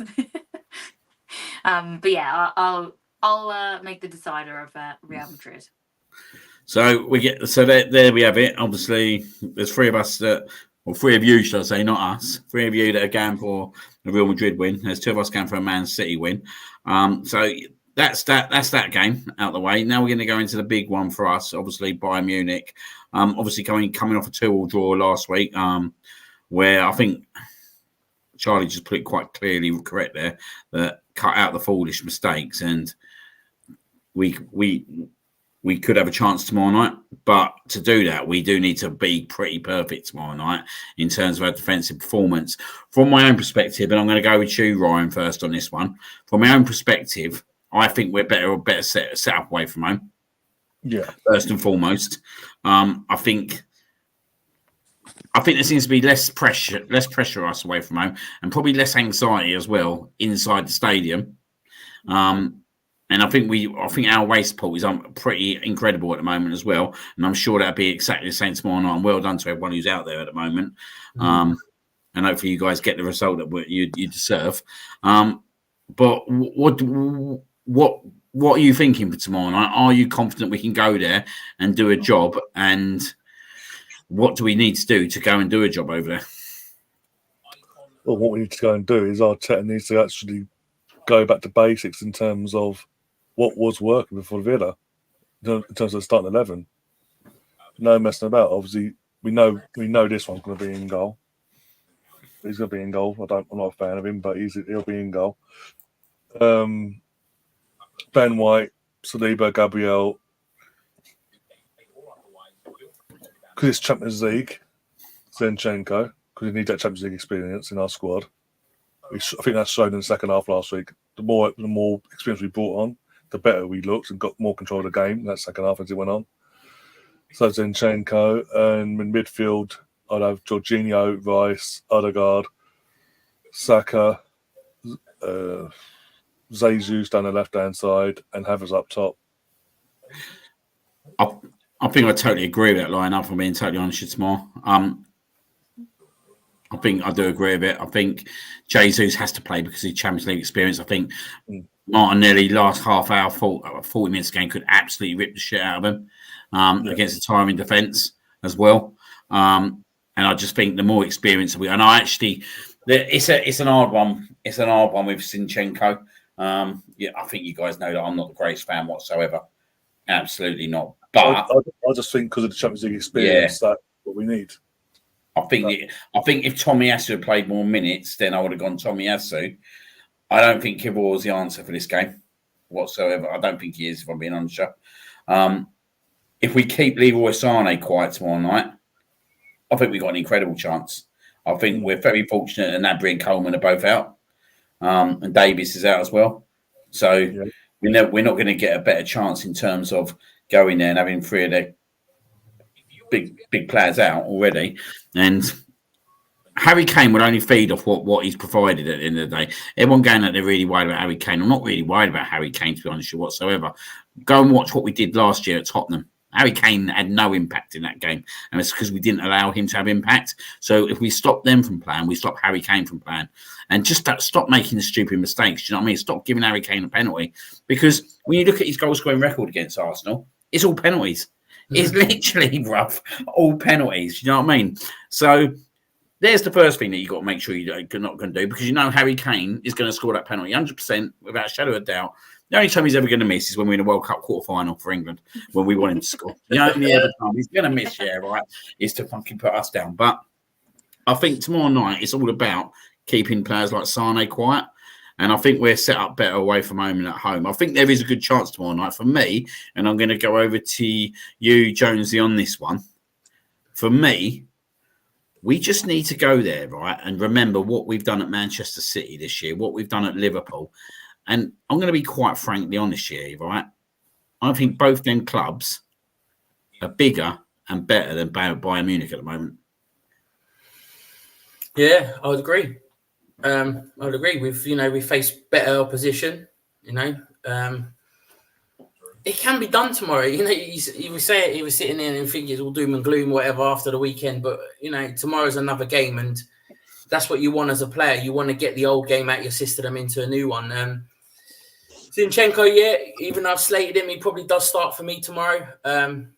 There's rumours that even Sane might be out, so he's having a late fitness test as well. So that fills me with joy not having him run down that hand side. But these boys can do it tomorrow. I've got a feeling, after all the shit we had at the weekend, we're going to wake up different Thursday morning. We're all going to be smiling. We're all going to be going into work with big smiles on our faces. I just feel they will have a point to prove after the weekend. And I think, they will go out there. Bayern ain't the team they were. I totally agree with the Harry Kane stuff. You just don't feed him and you don't do nothing.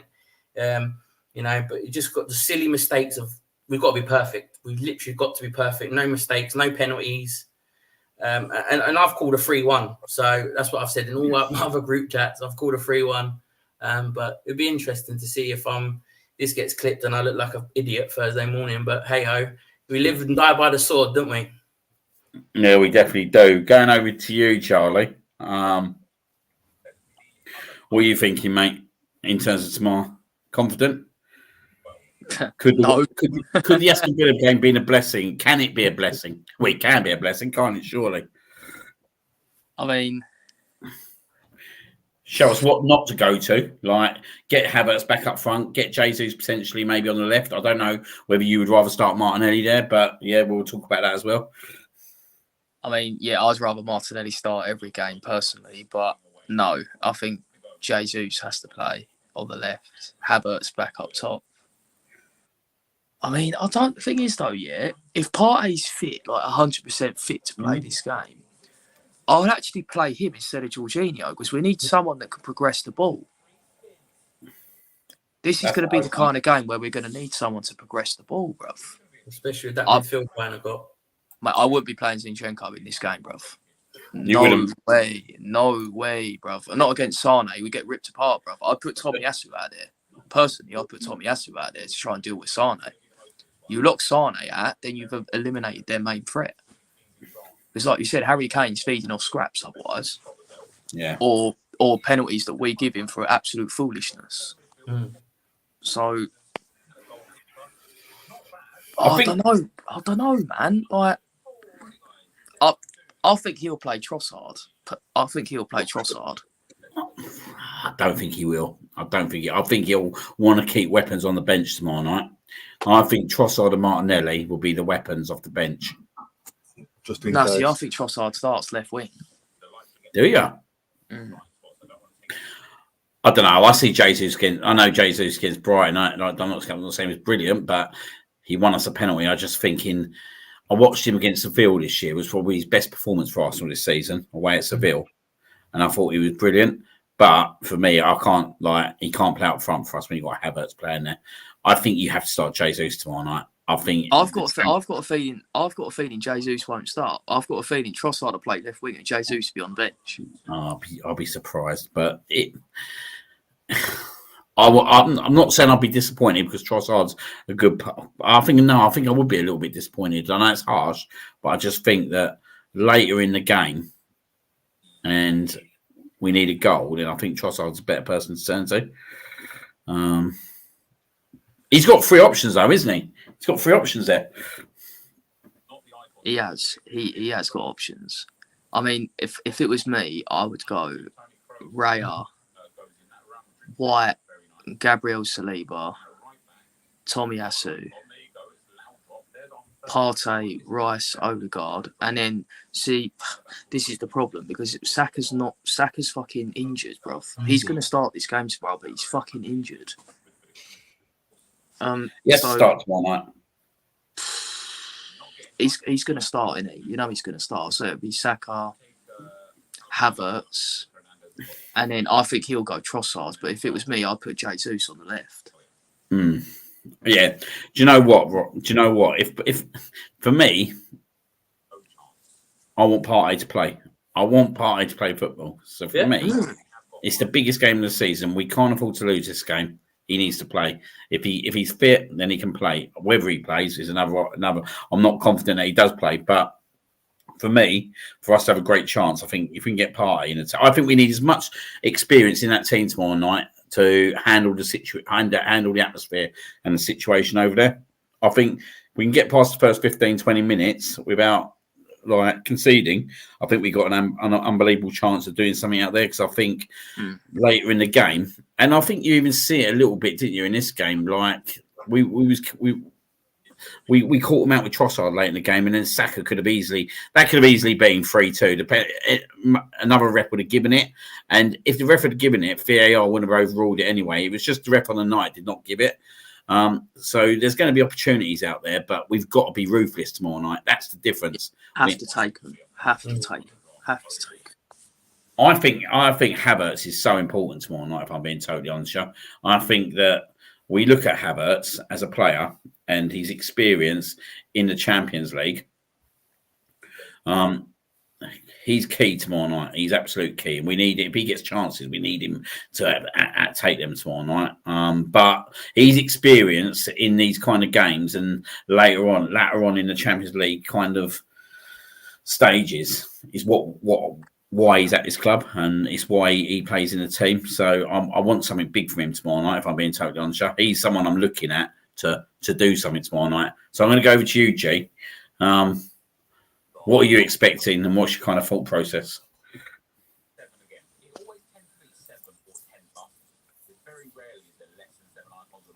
You're on mute. You're on mute. I think you're on mute. You're on mute. Sorry. That's annoying, isn't it? I was just saying I'm with Charlie and Tomiyasu. Yes, he hasn't had much minutes recently, but I think he would still do a better job than Zinchenko at the moment. Because I don't think he's in the right place to be fully focused. And regardless of his experience, I don't think he's in the right frame at the moment to take on that.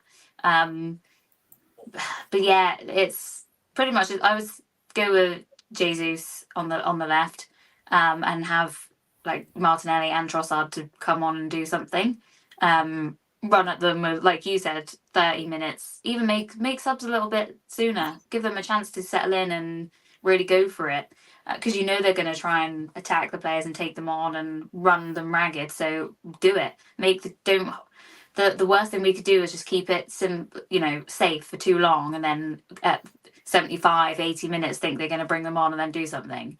If it's not working, or we can see maybe a weakness in the left or right side, then make the change with enough time to have the guys do the impact on it. Yeah. But I'm dreading it. I'm dreading it, and it's going to be a long day tomorrow till 8 o'clock till that game kicks off. I think until we're in that moment, so many thoughts will go through our head of, we don't have a second leg now. This is it. This is the game where we need to step up, and coming back from our disappointment on Sunday to have a game so quickly, I think is probably a good thing.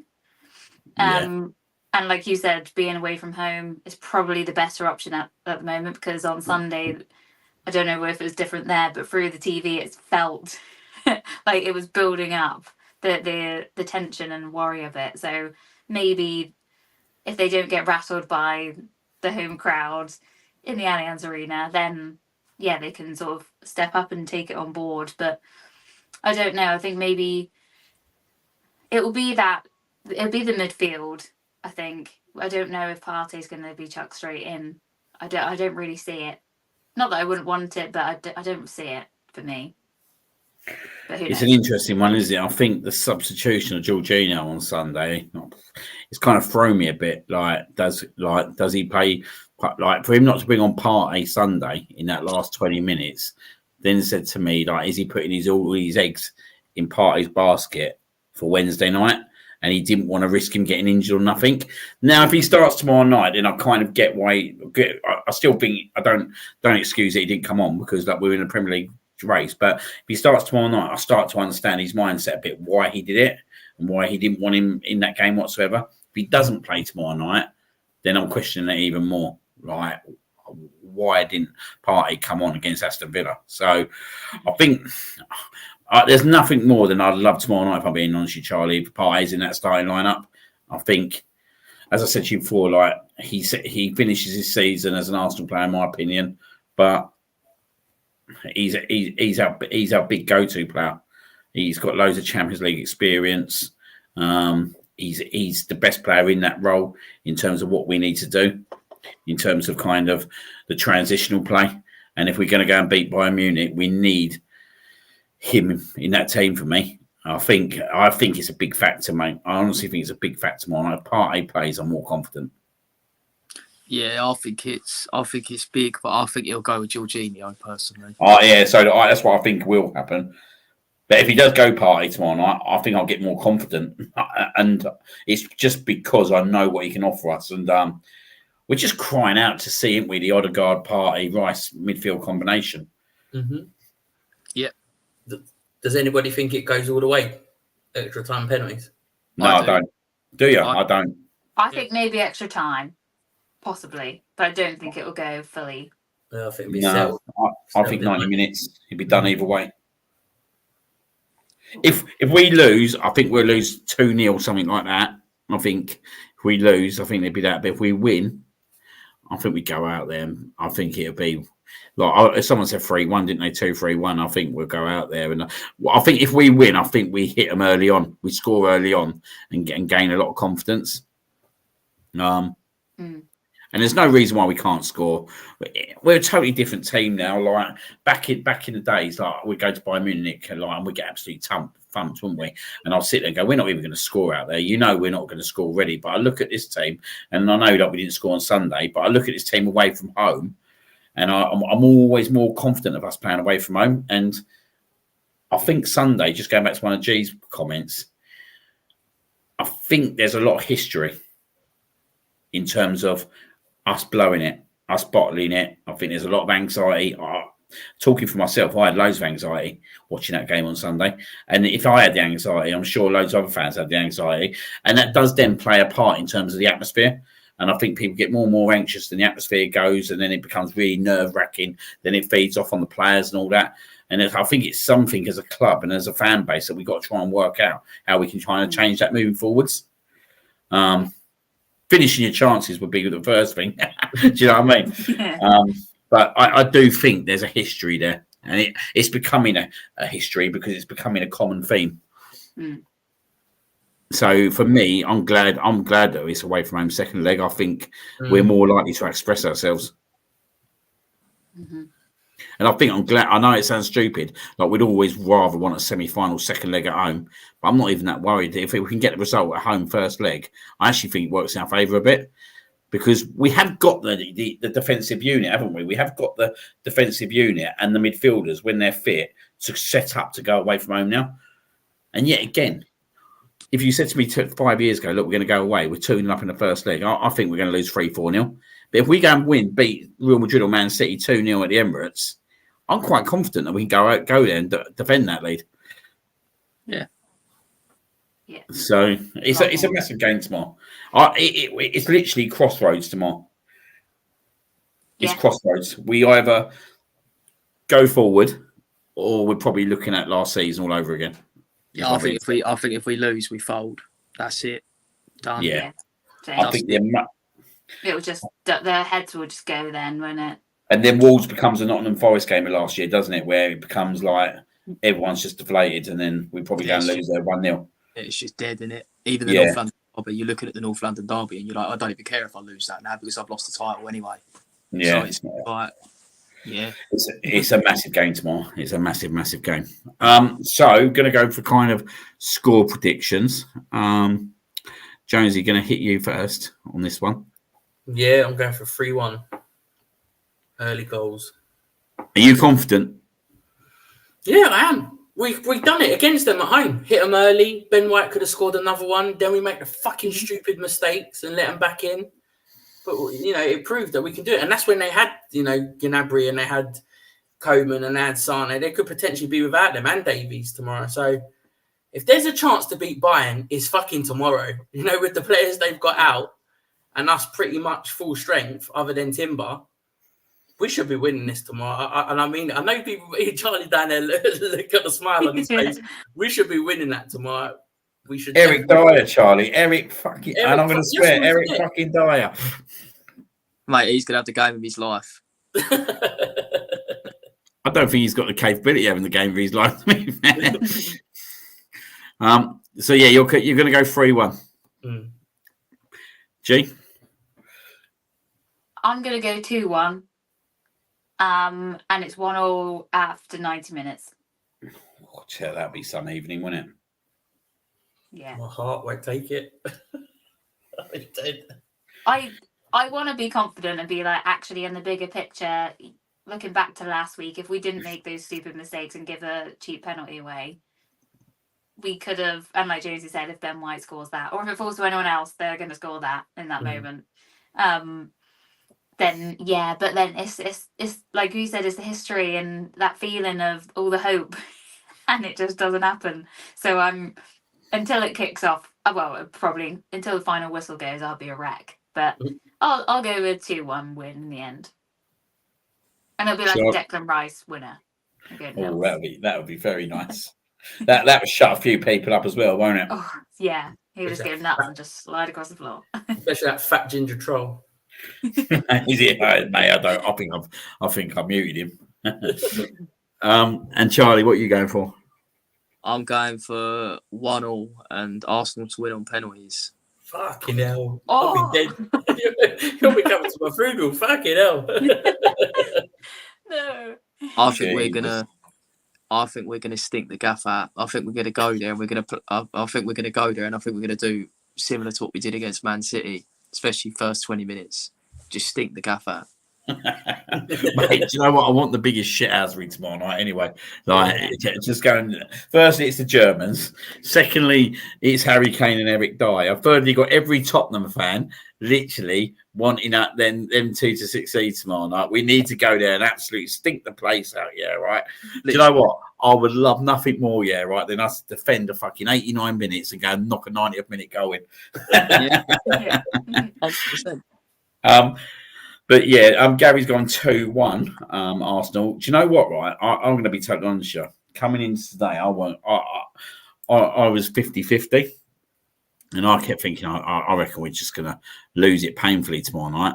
But the more and more I talk about it, and the more and more I've listened to kind of people what they've got to say, and what's happened Sunday of Aston Villa, it might actually be a blessing in disguise. Do you know what I mean? Because it might just kind of say to Mikel Arteta, look, I just need to go back to basics. This is what I need to play on Wednesday and just go back to kind of what we did against Brighton as such. And maybe we can add a Thomas Partey in, then we add him in. If we have Thomas Partey in the team and we go with that lineup, do you know what? If we go with that lineup and Tommy actually does start at the start left back, I think we win the game. I think there's loads of experience there. I think we'll be dangerous on the counter attack against them. And I think we'll hit them on the counter attack. I think we'll win. I'm going to go two. It's not going to be easy. I'm going to go 2-1 as well. Now, if we go the other way with Jorginho, I'm not so sure. But I'm going to stick with it and go 2-1 still because he is better. He is better starting games, Jorginho. But for me, I just want Thomas Partey playing tomorrow. But I suppose it all depends whether Mikel thinks he can last that long. Really. That's the problem. But if he does start, I'm so confident we'll win the game. Yeah. So yeah, that's what I'm going to go for. I'm going to go for 2-1. I've been talked into it. I can't go against us now, can I? Never. Just to let you know as well, right, have you seen that thing they do on Twitter where all the draws keep changing, and then you click it, screenshot it. Well, I had one, and I screenshotted it. And it had Arsenal's win the Champions League, and it actually had right. Arsenal's beat PSG in the final, and I was sitting there. I goes, well, that ain't realistic because Barcelona have got that tie wrapped up, so it might be on, mate. It might be on, and I'm sure we beat Real Madrid in the semi-final. Jesus. Hope so.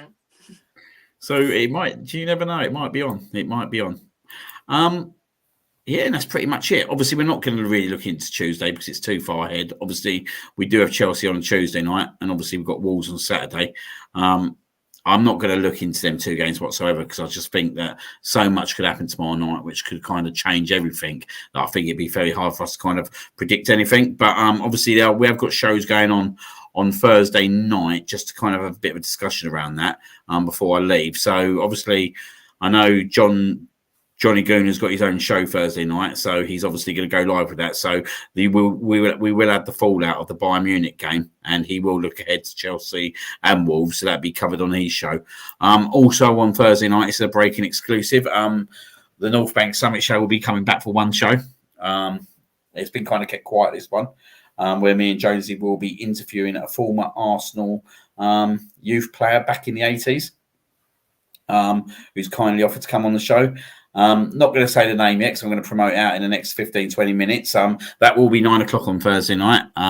We are going to have a bit of a review in terms of obviously the Bayern Munich game on that show, but also we're going to get a lot of kind of an understanding of what it was like being back in the club in them days. Playing with the likes of Tony Adams, David Rocastle, Michael Thomas, and he's going to discuss a lot around Anfield 89 as well. So I think it's going to be a really good show, and it's going to be a good insight in terms of around that era. So please obviously join us for that show. That will be being aired at 9 p.m. on Thursday night. And just obviously remind you as well, Ryan will have his watch along tomorrow night, I'm sure from 7:30 for the Bayern Munich Arsenal game. I am getting kicked out into the bar tomorrow night because I'm expecting to be celebrating loudly, hopefully. So yeah, I'm not going to obviously jeopardize the new baby's life just yet. So yeah, I will be on with Ryan tomorrow evening at 7:30. So yeah, come and join us, even if it is just for the pre-match, half-time and full-time, and hopefully we'll be celebrating at full-time. Yeah, so loads going on this week.